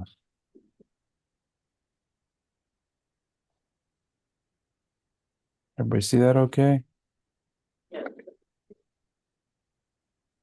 Okay. I'm gonna go ahead and just turn off my camera to help slow down some of the or keep some of the bandwidth. So yeah, good evening everyone. I'm Jared Carter. I'm Deputy Public Works Director. And I'm going to be presenting the county's Measure T update. We'll start off with my favorite slide of all time, which is the fact that Measure T works. As you've seen with other presentations here and in the presentation, I'll give you a lot of work and a lot of projects are getting done uh, because of Measure T being in place. So these are just some of the projects that you probably have seen before around the county, but some of the larger projects that we've been able to accomplish that have been pretty significant for the rural areas. So we'll jump into this. This is our 25-26 fiscal year annual expenditure plan that was presented to the board and adopted last month. And so much like the City of Madera's presentation, we have the different categories of funding. The first category here was the commute corridors, which is kind of the bulk of the money that we get for regional routes. So you can see there we've got several things listed. The first one there, payment management system, we identify a portion of the money that we use to continue to update our payment management system and to keep that system updated, and also for the software and licensing that we use for that program. The next two on the list there are mitigation costs for projects that have been completed in the mountain area. The Midtown Connector is what we call the project. It's River Parkway Road is the actual name of the road that's out there now. And then the Road 200 Bridge project. Those are both projects that are done with construction, but we will continue to have to do mitigation on those. We have our CMAQ, which are congestion mission mitigation air quality federal funding. And so there's an amount set aside for matching to that federal fund. There's 4 road segments that we're including with full depth reclamation. Uh, as part of a larger project. So a portion of those segments, those 4 segments are being paid for with Measure T, and then the others in that contract are being paid for with other funding. We have 2 turn pockets identified in the valley area, which were mentioned in our systemic safety analysis report that we're going to try to address those. Actually, let me go to this screen because it kind of gives a little bit better information on each of these. So the two projects for the intersections again were identified in our systemic safety analysis report as intersections of concern. So we're working to address those. The Measure T money will be used primarily for the design on that, and then we've got other funding set aside for the actual construction once that's ready to go. And then we have the 2025 rehab and shoulder projects. And again, that is leveraging other funds for completing several miles of roadway. And it is currently scheduled to go to construction next fiscal year. So the 4 segments that were mentioned that are being paid for with Measure T, these are the 4 segments. They are all in the valley. And again, that contract includes several other segments throughout the county, but these are particular segments that are being paid for with Measure T. So Road 23, which is kind of a major north-south route on the west side of the valley, or west side of the county. Avenue 12, which is a major arterial. We're doing a segment there to kind of close a gap that is probably one of the last sections we haven't completed in recent history. From basically Road 36 in Madera Ranchos coming all the way out to where the essentially where the high-speed rail grade separation takes off. And then Avenue 15 between Road 28, which is right at the city limit, out to Road 29, that 1 mile segment. They're actually the pictures you see here with the pulverizer, that's that segment of road actually, and that work is actually being worked on right now this week. So so a lot of good projects going on, rehabilitation. We use the full depth reclamation process to save time and cost. And essentially, you kind of see in the pictures here, but we pulverize the existing road in place.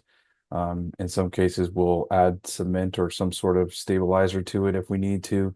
And then we're able to reuse that as kind of the base course and then just pave over that. So it's very efficient, environmentally friendly for those folks who like the environment stuff. But it has worked out very well for us on a lot of areas, and we're seeing a lot of good results for it.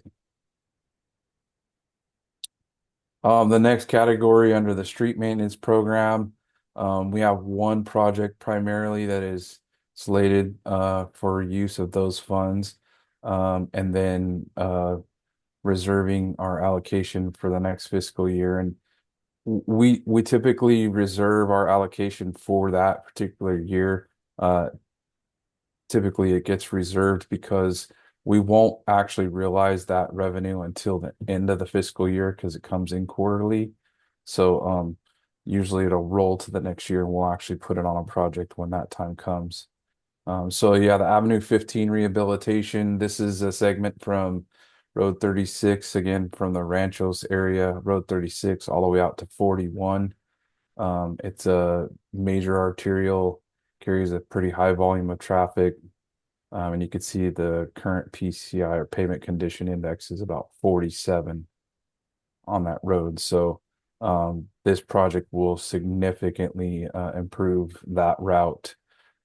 This is probably the third highest traffic volume route we have in the county, Avenue 12 and Avenue 9 being the other two that are higher. When are you gonna start that project? I believe we're targeting next summer. So it's in design right now. We're finishing up the design, and then we'll probably have it out to bid early next year in spring, possibly sooner, but most likely construction won't start until construction season, which is spring, summertime.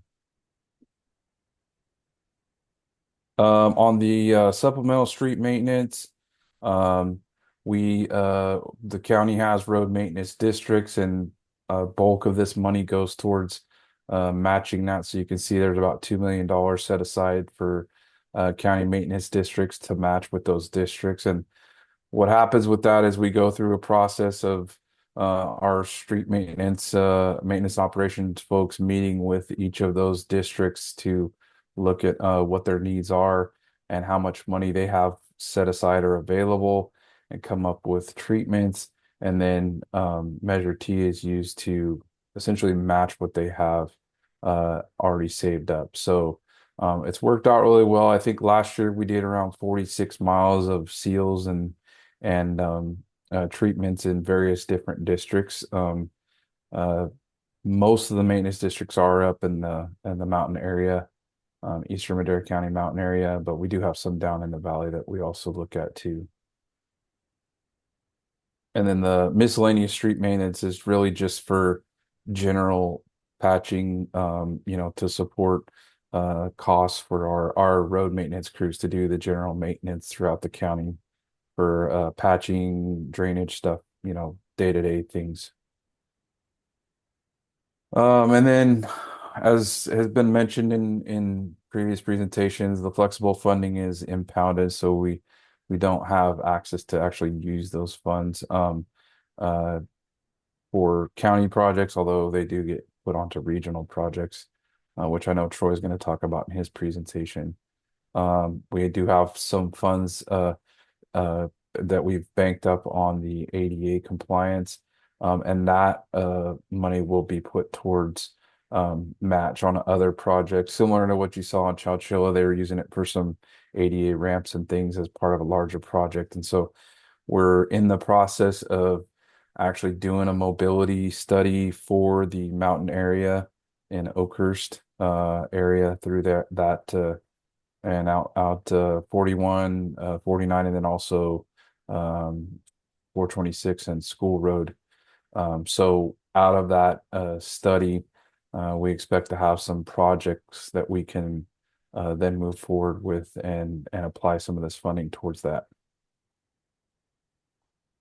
On the transit enhancement side, this is primarily the bulk of that funds are going towards improvements at the Alma Transit Yard, which is where we house our Madera County Connection fleet and operate out of there.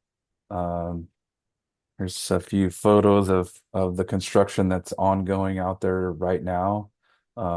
Those improvements include electric bus charging stations, so because we have mandates to electrify our fleet, and so we're trying to get ahead of that and get prepared for that.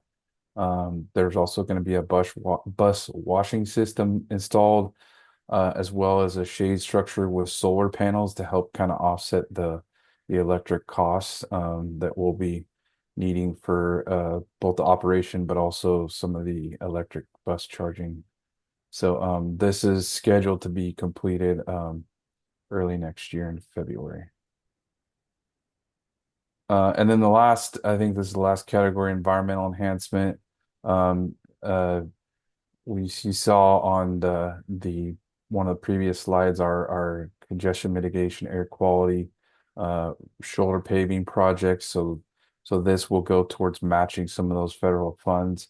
Um, the we had two I guess groups of those projects. The one on the right, the 2021 segments, that project's actually completed, and we did actually just last week we're presented with an award from the ASCE, American Society of Civil Engineering, for that project. Did win an award, so that was pretty cool.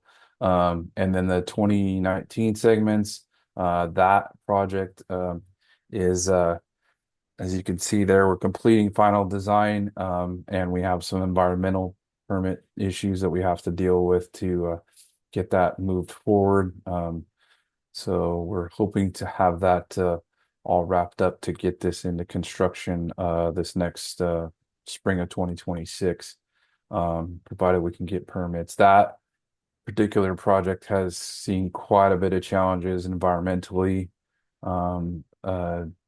just due to some of the locations that are out there. Unfortunately, you'd think paving some shoulders is a pretty simple project, but it can get pretty sideways if you're um, cutting into squirrel holes and things like that. So, but yeah, that project is definitely much further along, and as mentioned, the goal is to try to have that into construction next year. So here's some photos from the 2021 shoulder paving project that's been completed. And you can kind of see what that looks like, essentially adding paved shoulders to the roadway, which kind of acts as a twofold thing. It helps with the air issue or air quality issue by minimizing dust from passing vehicles, especially large trucks.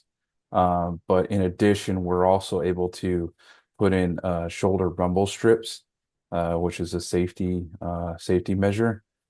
So we're able to kind of take advantage of that and do some enhancements for safety as well.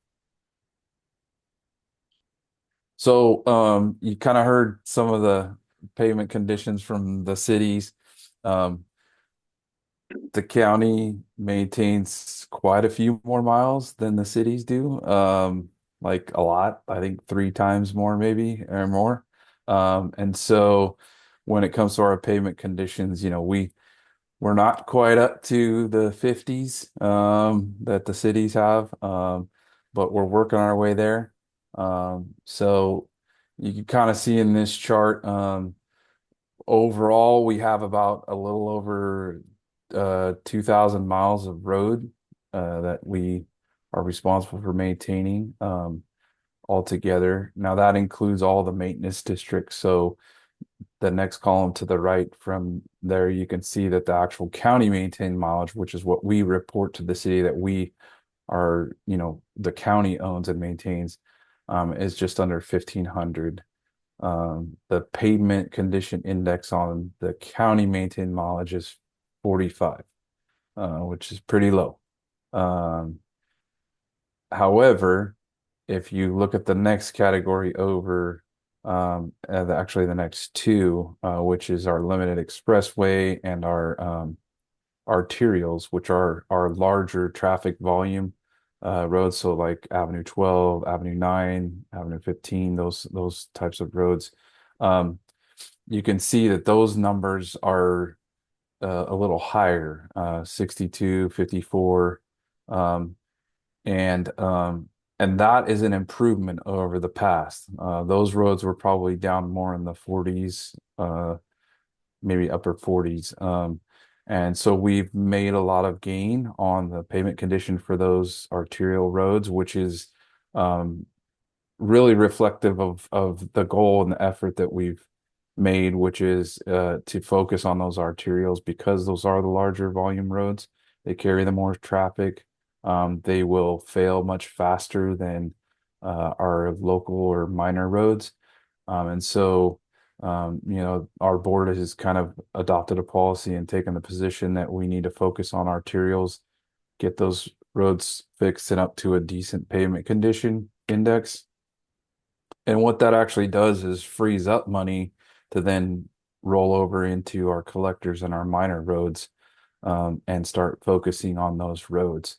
Um, if we let, arterials go and don't address them, they will be much more expensive to repair when we get to the point where we have no choice but to do that. So um, a lot of people, you know, I know that maybe the general public takes has the position or takes the stance that, the approach of what we call it the worst first. Go find your worst road and go fix that first. But it's actually not the best way to approach it because, if your worst road is a road that serves, 10 or 15 vehicles a day, and you let your roads that serve 1,500 or, 5,000 cars a day, you're really actually going backwards.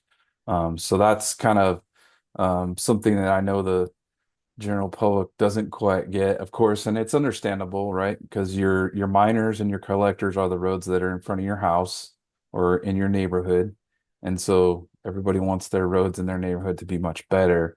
But I always say, well, if you'd like to drive, if you'd rather drive on a couple 100 feet of a road in your neighborhood and have a nice road, and then get on a road where you really want to go at a higher speed and get to where you need to go and have that be a horrible road, you're probably not going to be too happy about that. So it's just a lot of, trying to educating folks and help them understand that. But that's the approach that the county is taking, to focus on arterials and major arterials to get those up to a good number so that we can free up some money to actually go tackle the lower volume roads. I know I shared some of this, I think, last time. This is a little bit different graphic, but one of the big things that we are facing as a state is the decline in revenues. And that's primarily based on decisions and legislation that's happened over the years to deal with the environment and greenhouse gas emissions. Um, you can kind of see some of the stuff there. I mean, overall in the California, we have almost 400,000 miles of roadway. And a bulk of that is actually local agency roadways. So we're sort of, stuck or responsible for a larger portion of the roadways in the state, yet we have minimal money to do it. So that creates a challenge. And as I mentioned, there's several pieces of legislation and also the governor's executive order that wants to look at using zero emission vehicles and more efficient vehicles, which environmentally is a good thing. I wouldn't disagree with that. However, the main revenue for road maintenance in California is from the gas tax. So when you start decreasing the amount of gas purchased or the amount of fuel that vehicles need, you're directly impacting that. So that has become a very big issue. The California Transportation Commission is actually looking at this very heavily to look at how that is going to how they're going to rectify that. So you can kind of see there that the projection over the 10-year period is that there'll be a significant decrease in road maintenance funding from gas tax to the tune of almost 200 billion. So it's a dilemma that has to be solved. There are lots of programs that are being looked at, road user charge, mileage charge, things like that. There's a whole committee that's working on that to try and figure out a different way or different mechanism to fund road maintenance. I would say that, having Measure T in place, we are, I'm not going to say safe, but we're definitely in a better position than other agencies who may not have that, because when their gas tax goes down, they just don't have anything to backfill it. We fortunately with Measure T, we do have at least some mechanism and some sort of revenue to help with our maintenance, although not definitely not enough to do everything we need to be able to do. So it's a significant issue that we're continuing to monitor and follow to understand how that may affect us. And but I know as I think Jason had mentioned, strategies to leverage other funding is definitely something we're going to have to continue to do, and we will do. Things like the full depth reclamation, where we're saving costs on how we're doing those treatments and trying to, get the most bang for our buck, if you will. And then we're currently going through developing the implementing guidelines for the new Measure T renewal, which I think is going to be very important to make sure that that is put together in a way that gives us the ability to, do what we need to do with those funds and, put them on the ground and help our roadway system as much as possible. And I know, again, I know Jason mentioned this, but that renewal of Measure T did allocate funds in a much different way than the current Measure T, putting a significant amount of the funding towards the local streets and roads project, or excuse me, the category. So, that will definitely give us more money to work with that, those maintenance and road improvement type projects than we currently have right now with the existing Measure T. I'm hopeful that that doesn't end up becoming just a way to make up for the loss of gas tax, because that would be a shame. I'd love to be able to take this money and add it to that. And I think that's, the hope and the intent of that. But, unfortunately, we don't control the state. We don't control gas tax. We don't control legislation. So we'll have to see how that pans out as they look at those different revenue ways to generate that revenue for road maintenance. Um, so that's my presentation, and I'm available for any questions. On the, on that graph for how you did the road breakdown, where it says not 666.56 of non-maintained. Are you talking about the ones that get, the dirt roads that get graded, or non-maintained at all? I'll give you an example, 210. The dirt road from the top of 210 to the Hidden Lakes Estates Road, they grade that. Is that considered part of the non-maintenance? Or is that maintenance? Then you're talking about the other roads that go off of that you call county roads that aren't maintained. So I would have to, I don't know that I can answer that specifically. I would have to be able to look into our payment management system to see, that particular road, if it is considered a county maintained mileage road, or if it's a non-maintained outside of the county maintained mileage.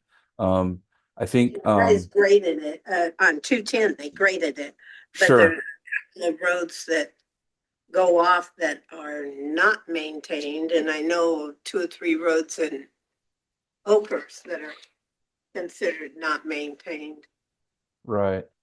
county roads. Yeah, so I would have to look in our system to see exactly which roads those are, and how they're classified as, well, if they're county maintained or non-county maintained. I don't unfortunately have the specific breakdown of each individual road with me, so I couldn't tell you. But you're always welcome to contact our department if you have questions like that about specific roads, and what the status of the maintenance is, whether it's a maintained mileage in the maintained mileage, or if it's a non-maintained, or if it's in a maintenance district. We have all that information. We're asking as far as like get an example of, as opposed to a specific road, because that's what I would. 210 was an example. I know they graded because front of my property is paved, but at the end over by Toppings, it is turns to dirt top of the hill, and then goes down and it goes out and around to Hidden Lakes Estates, where then it starts being paved again. And they grade that, and I was just wondering if that was considered non-maintenance or part of it. That was all. Because I know 29 between 15 and a half and 15 is not maintained.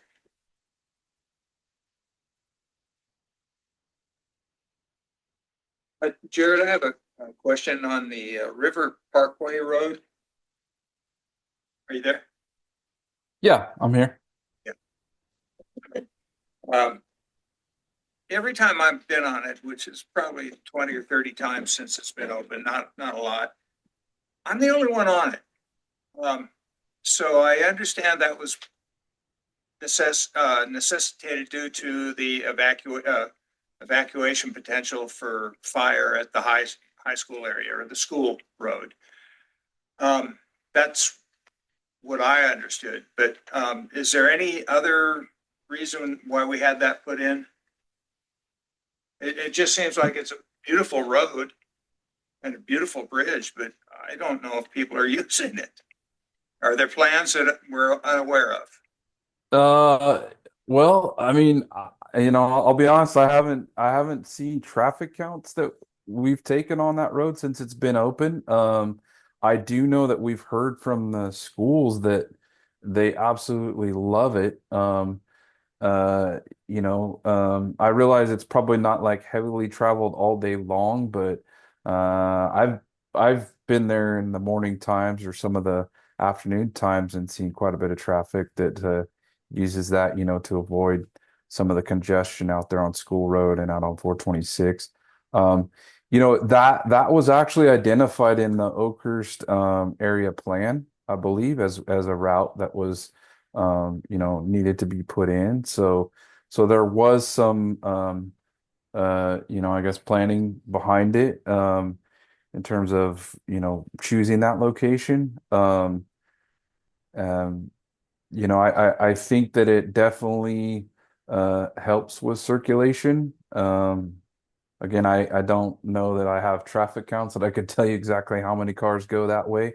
But I would imagine if we were able to maybe do some traffic counts and maybe we can do that just to get a sense of what that looks like. But how much traffic would be pulled off of say 426 or even School Road. I mean, um, again, I've been in there in the morning and I've seen quite a few cars using it to go to and from the schools there during the morning and afternoon times. So Then that would be the primary thought behind the construction would be to benefit the schools on the school road.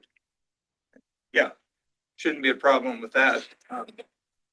yeah, and like I mentioned, we're doing the multimodal study that's going on up there right now.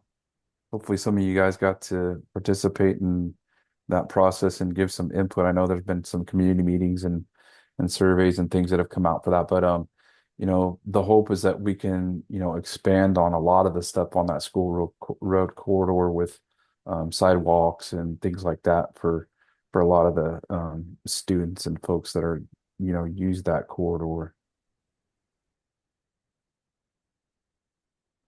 Okay, anything else? I have a question. Jared, can you hear me? I can hear you. Awesome. So, April Molina, I don't know if you can see me. So I can see you. You're not here this time. I know. Avenue 15 rehabilitation from 36 to 41. If I remember correctly, your last presentation said it was going to be 4.6 million. And now it's at 5.5. Do you know the reason for the increase? Yeah, we've gotten more information. We were able to do more information, more investigation on the actual subgrade and soil conditions out there. Um, there's also some things that are coming to play with some of the environmental things that we need to address. Yeah, so that's kind of the latest estimate that we have based on, more information that I don't think we had when we did the initial um estimate on the project. And that I would just say that's kind of I know it doesn't sound good because everybody wants to see a number and say, okay, that's how much it's gonna cost, but there are things as you go along in the design process that come up that, maybe you don't foresee having to deal with. And so that can definitely impact your costs. And so like in this case, we went out and did a whole bunch of geotechnical or I guess subgrade under the road stuff to look at what conditions were out there and understand that better. And from that, it kind of dictates what we would need to do with some of the some of the treatments or the structural section that we're gonna have to build out there to make sure that it's done to last. Okay. No, thank you for answering my question. Jared, I got a question for you, more of an engineering question. Up there on Road 210, what causes the rippling on the dirt road? Nobody can seem to answer that question for me. Oh, the washboarding? Yes, exactly. Yeah. Yeah. Um, wow. I It think used to be thank you ma'ams on that road. And they're probably still a little bit there. My grandfather was born on that road. So it used to all be dirt. And to run the water off to the edge going down the hill, they used to But thank you, ma'ams, and probably still got some for washboards. Did I you, actually you have understood an my question, answer. right, Jared? They simply just start, and once there's one, then they go over. Keep on going, keep on going. It's just the action of the cars and the braking and the acceleration. And everything. It's just the way it is. On 620, until they improved it, I had to replace struts all the time. You know, I got some property out there that I lease, and it's just seems like it's gotten worse and worse. I go like 5 miles an hour. That's a traffic calming effect. Yeah. Slow down. Gotta go slow. So, Yeah, it's I do have a Google answer. What is it? As washboard roads are caused by the cumulative effect of repeated tire movement over a loose surface like gravel or dirt, which creates a pattern of small ripples. right. Yeah, and actually, I was just gonna say that actually the slow speed of the cars is actually what kind of adds to it. Because if you think about a car that's going faster, it's sort of planing over the surface and not, there's less downforce or down weight, I guess, on the road. And so as when you're going slower, your vehicle is actually putting more pressure on that road. And so yeah, once you start that rippling, it just gets exacerbated by the continual traffic over it. I actually lived on a road up in Oakhurst for several years called Washburn Lane. It's off of Road 426. But we called it Washboard Lane because it had that washboard effect all the way up it, and we had to drive over it every single day. It was pretty tough. Thank you, Jared. hey, Jeff, good report out. Before we move on, another new word. Thank you, ma'am. I need a definition. Oh, well, they used, Help me understand it. they used to have like I would say anywhere, they had the grader and they would cut the road, so the water would run off to one side or the other. So then that made the road have like a 6 to a foot. It's a water bar. So Okay. you would have to go up and down. I don't know. It was like, Yeah, that is. thank you, ma'am. When you're in the truck. Thank you, ma'am. Okay. Got to go slower. That's a new one. Interesting. Okay, no further questions. Moving on to agenda item number 8. Is that you, Troy?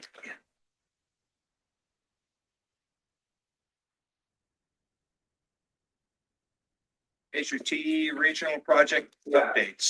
Sandy's pulling that up. I want to go back just really quick and just maybe clarify a statement that I made. In regards to performance audits, Mr. Chair, in your question.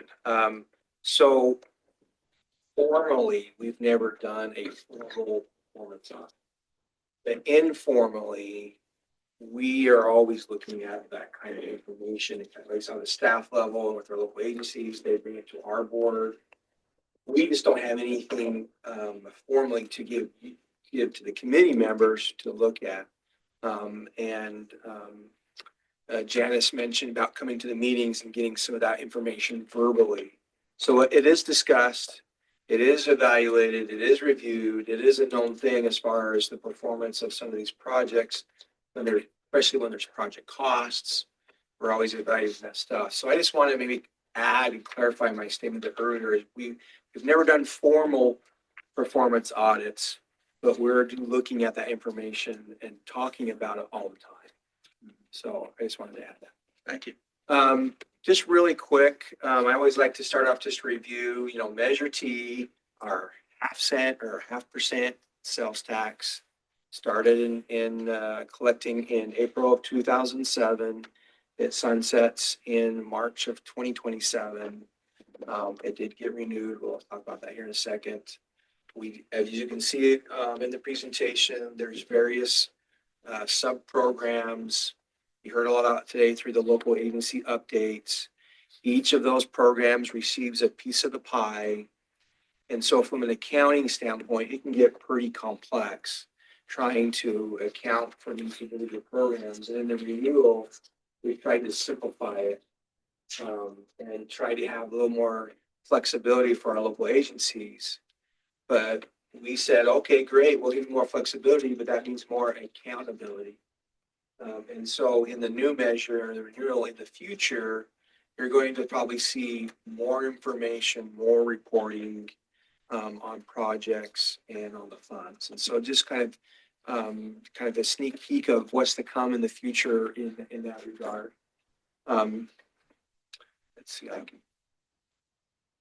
That's the case, I'm gonna need coffee. can. So,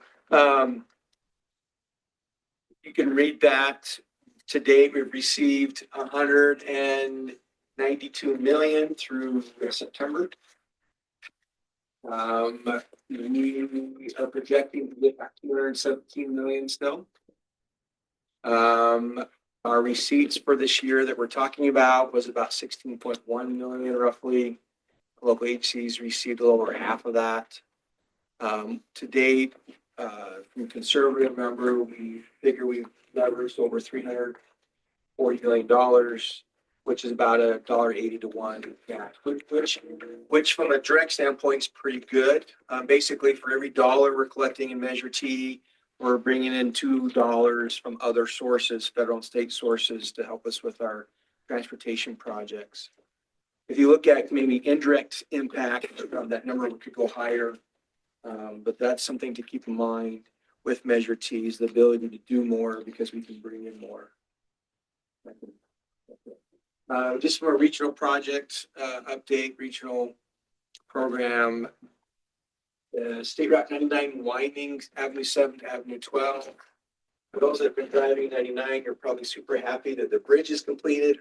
That bridge project there, yay! You know, construction. Well, back in construction next summer when they kick off the widening from Avenue 7 to Avenue 12. That's expected to be in construction for a couple of years.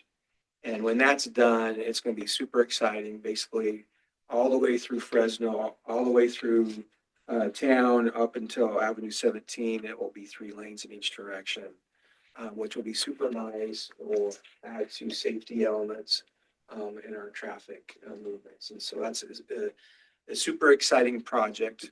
And just remember, we only put $9,000 in Measure T, and we were secured a bunch of state funds for that. And so talk about power of leveraging is, hey, we were at the table, we put our little piece of the pie, and because of that, you know, we were able to secure additional funds.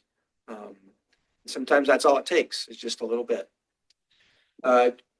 Jason mentioned the 233 project. It is still in the design phase. Part of the challenge is we don't have all the funds secured for construction. And as time goes by, the construction costs are astronomically going up. And it's due to various reasons, but the primary reason is the cost of materials is just going through the roof.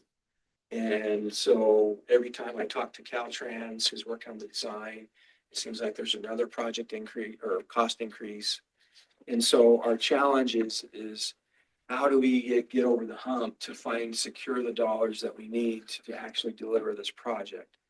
And so stay tuned for that. We're still working on that while they're still working on the design. We may have to explore some other options in order to deliver a project sooner instead of keep waiting, because if we keep waiting, the costs keep going up. And then it's just so cost prohibitive that nothing will get done. We need to do something there. And for those that drive that, having increased traffic movements and increased safety through that, having better pedestrian and bicycle access, that which is part of this project, is much needed today, right now. We just can't wait. And so we're going to be exploring what can we do? We've applied for grants. We've been unsuccessful. We're going to try again this next cycle. We're optimistic that maybe perhaps this is our time to get awarded a state grant. And so we'll find out. I think next year is the next deadline, November of next year, most likely. And so about a year from now, hopefully we'll have a little more information.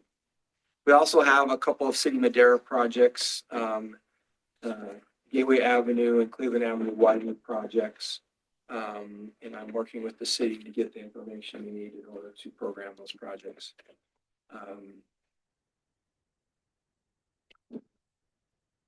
Renewal. So right now we're working on implementing guidelines. We've held some workshops.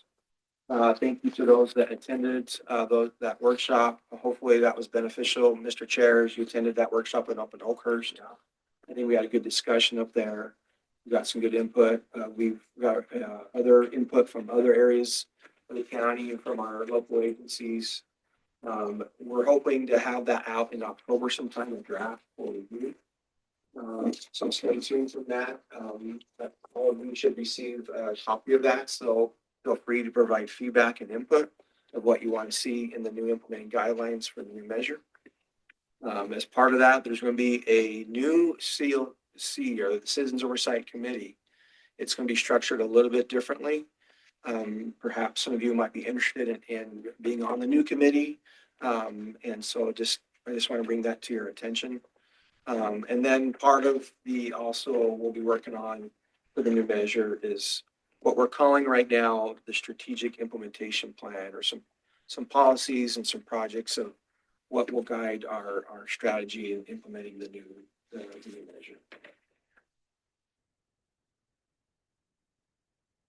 Highlights the new plan, 20 years, again, 80%, 14.5% to regional projects, 4% to transit, 1.5% for administration and COC support, and then enhanced measures for the Citizens Oversight Committee. I'm available for any questions. So let's talk about the new Oversight Committee. Just for a moment, is it now 5? The new one will be 5 members? Yeah, so there'll be 5 members, 1 from each supervisory district with 1 alternate. Okay. What was the thought behind that? Why was that necessary? Was 7 too burdensome? Were we getting paid too much or something? That was what the recommendation was from the steering committee. Yeah. We looked at all of that and they just said that just makes sense to have. But right now we don't have any alternates, right?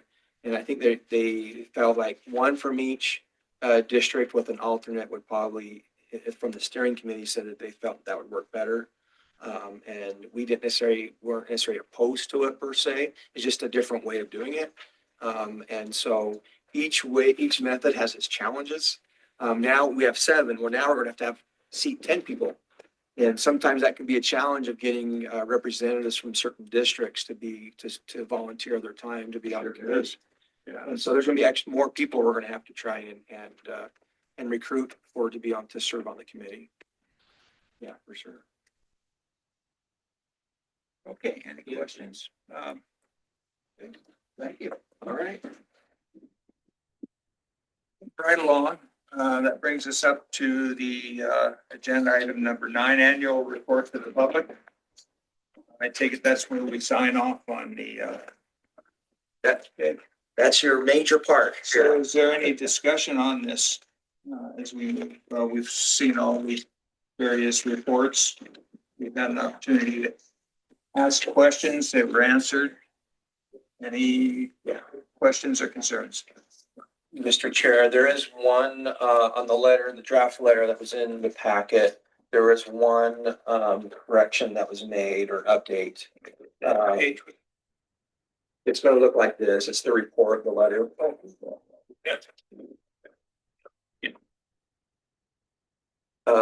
On the, let's see, 1, 2, 3, 4, 5th line where it says 10.51 million, that number is actually 13.66 million.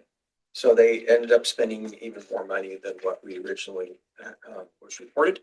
And so I just wanted to bring that to your attention that your letter that was in the packet is the old number and the new number is 13.6. I just now caught up with you. Would you go through that one more time? Yeah, so the 5th line there. Which paragraph? The first? The first paragraph, 5th line, the local agencies spent over, and it says 10.51 million right now. Yeah. And that number should be 13.66 million.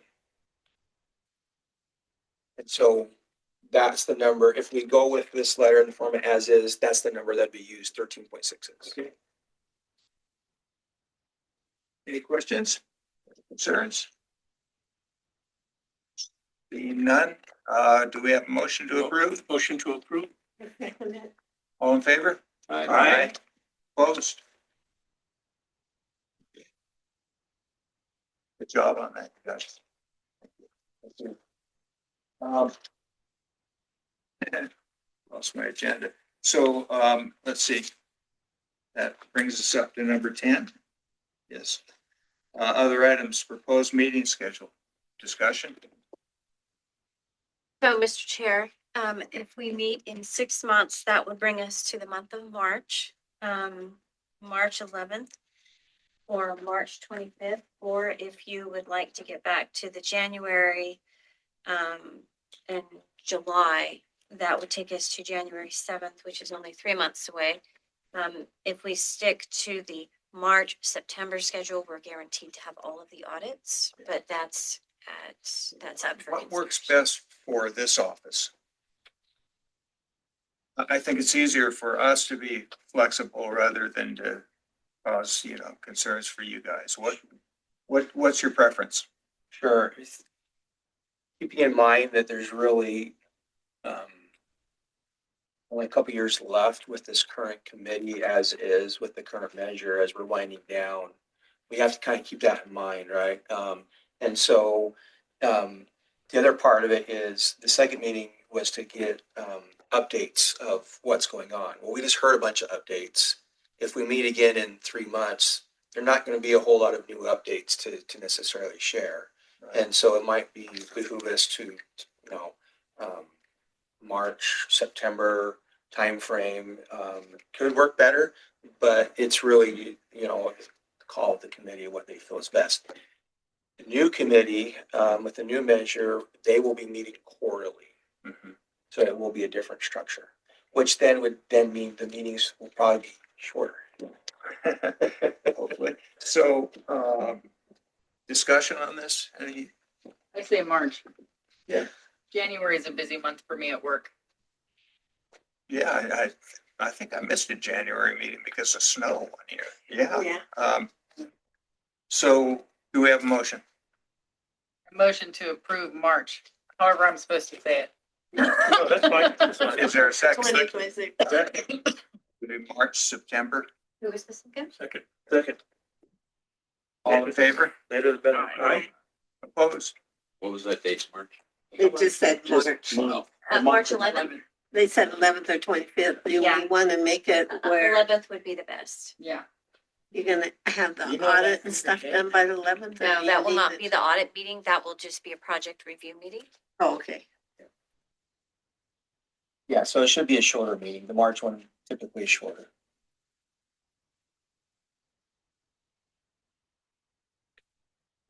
And then any items for next meeting that you want to bring up? You, Mr. Chair, you had mentioned a couple earlier during our meeting today. Yeah. I don't recall what you mentioned. Well, thinking forward, it might be best.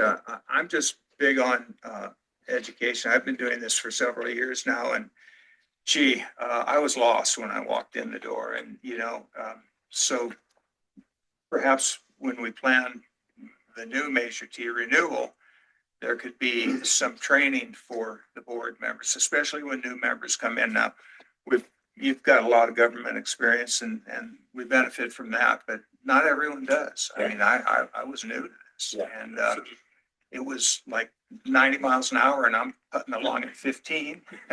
So give that thought going forward for the renewal. I think so. Probably a little too late for this committee, but that was what I thought about. Yeah, in past meetings in the spring, we've had some that's a good time to bring educational or discussions or any type of. I think one time we did Brown Act training, right, and stuff like that, just so things that you should be aware of and stuff. So we can look at that. If there's anything specific, let us know. Yeah, we can prepare for that. Okay, well, I'll give it thought. We'll give it thought, and any suggestions, we'll forward them to you, Troy. Perfect. Okay, items from committee members. April? You have anything? I love my grandbaby still. Still, she's only 9 months old, so she's pretty great. That's it. Go Niners. I'm very Can you beat that? excited to be here with you guys. I think it's a tremendous opportunity. I'm big on providing our community with information about what we do, transparency, trying to give them a sense that, yeah, we're actually doing something. And so this is just one more piece. It's a specialized piece as opposed to before where there was so many different pieces that I could talk about. But transportation is big, and I believe our community can definitely take advantage of our knowledge about what we do, and be out there providing more information at the local levels. I would agree with you 100%. It's, what we do here, it's going to be tough, I think, finding 10 people, to be alternates. And I look at it and I think most everyone does. It's community service where we have an obligation to benefit our community with our own volunteerism. But what I would like to say is I very much appreciate what you guys do, the communication we get. And, if we have a problem, if I have a problem as chair, it's a little bit different being the chair. You guys are very responsive and I always appreciate that. You're here late tonight. You all have families to go home to. So thank you guys. We couldn't function well without you, without your input and your help, your assistance. Thank you. Sandy, it's all Sandy. No, not all. A lot. I just want to say, all of us who belong to our districts, there's a couple at large, but you need to get with your supervisor. And when he has his meeting for the month, you need to make a report on this. Go up, stand up in front of his group and say, we passed it. Do you want to take your book or some of your materials or whatever, if they have any questions, to come and talk to you. But I find going to Jordan Wemoff's that people are complaining about the roads all the time. So you can tell them what projects they're working on or not working on, because it repeats every month. But at least once, when we have a main thing that we've charged, hey, this is what's on the program, this is what's coming up. I mean, Jared goes to a lot of them and gives a report. But you, as the oversight committee, you're representing all those people that are at that meeting. That's my opinion. It's good advice. I mean, a lot of us don't like to get up and speak. Doesn't have to be anything long. It can be short, but Russ? report. I think you ought to consider having the next meeting in Hookers at the Government Center. Yeah. Yeah, I'll second that. Yeah, that's a good suggestion. Yeah. Yeah. They have a brand new government center. If you haven't been there, it's pretty nice. Yeah. Nice drive too. It is. Where's that located? Works both ways. It's on Junction Drive. By the sheriff's department or different? It's right across from the Oaklands. gas station, The old you Oaklands. across the Highway 49. Yeah, it's just off of 49, across from the, One's gas. yes, Okay. on the other side. Yeah. It's a medical building. Before Yeah, it's really nice. you can go past it, would be some church. And they have a or nice something room like in there that we could use. that. I know, but I'm saying if you go further, Oh, yes, there's the some church is church up there. at the Yeah, top. yeah. Okay, then I got it. General area. Lamp is up there. Yeah. Grocery look- outlet up there. We can look into that and see what the feasibility of that would be. It'd be pleasant. Yes, I know there's a couple of you that drive down from there, so. Wayne? I've got nothing further. Just appreciate how organized your reports are. They're needed there to the agendas to go through. Makes meetings very easy. Okay, so that brings us up to adjournment. So do we have a motion to adjourn? I move to adjourn. Second. All in favor? Aye. Opposed?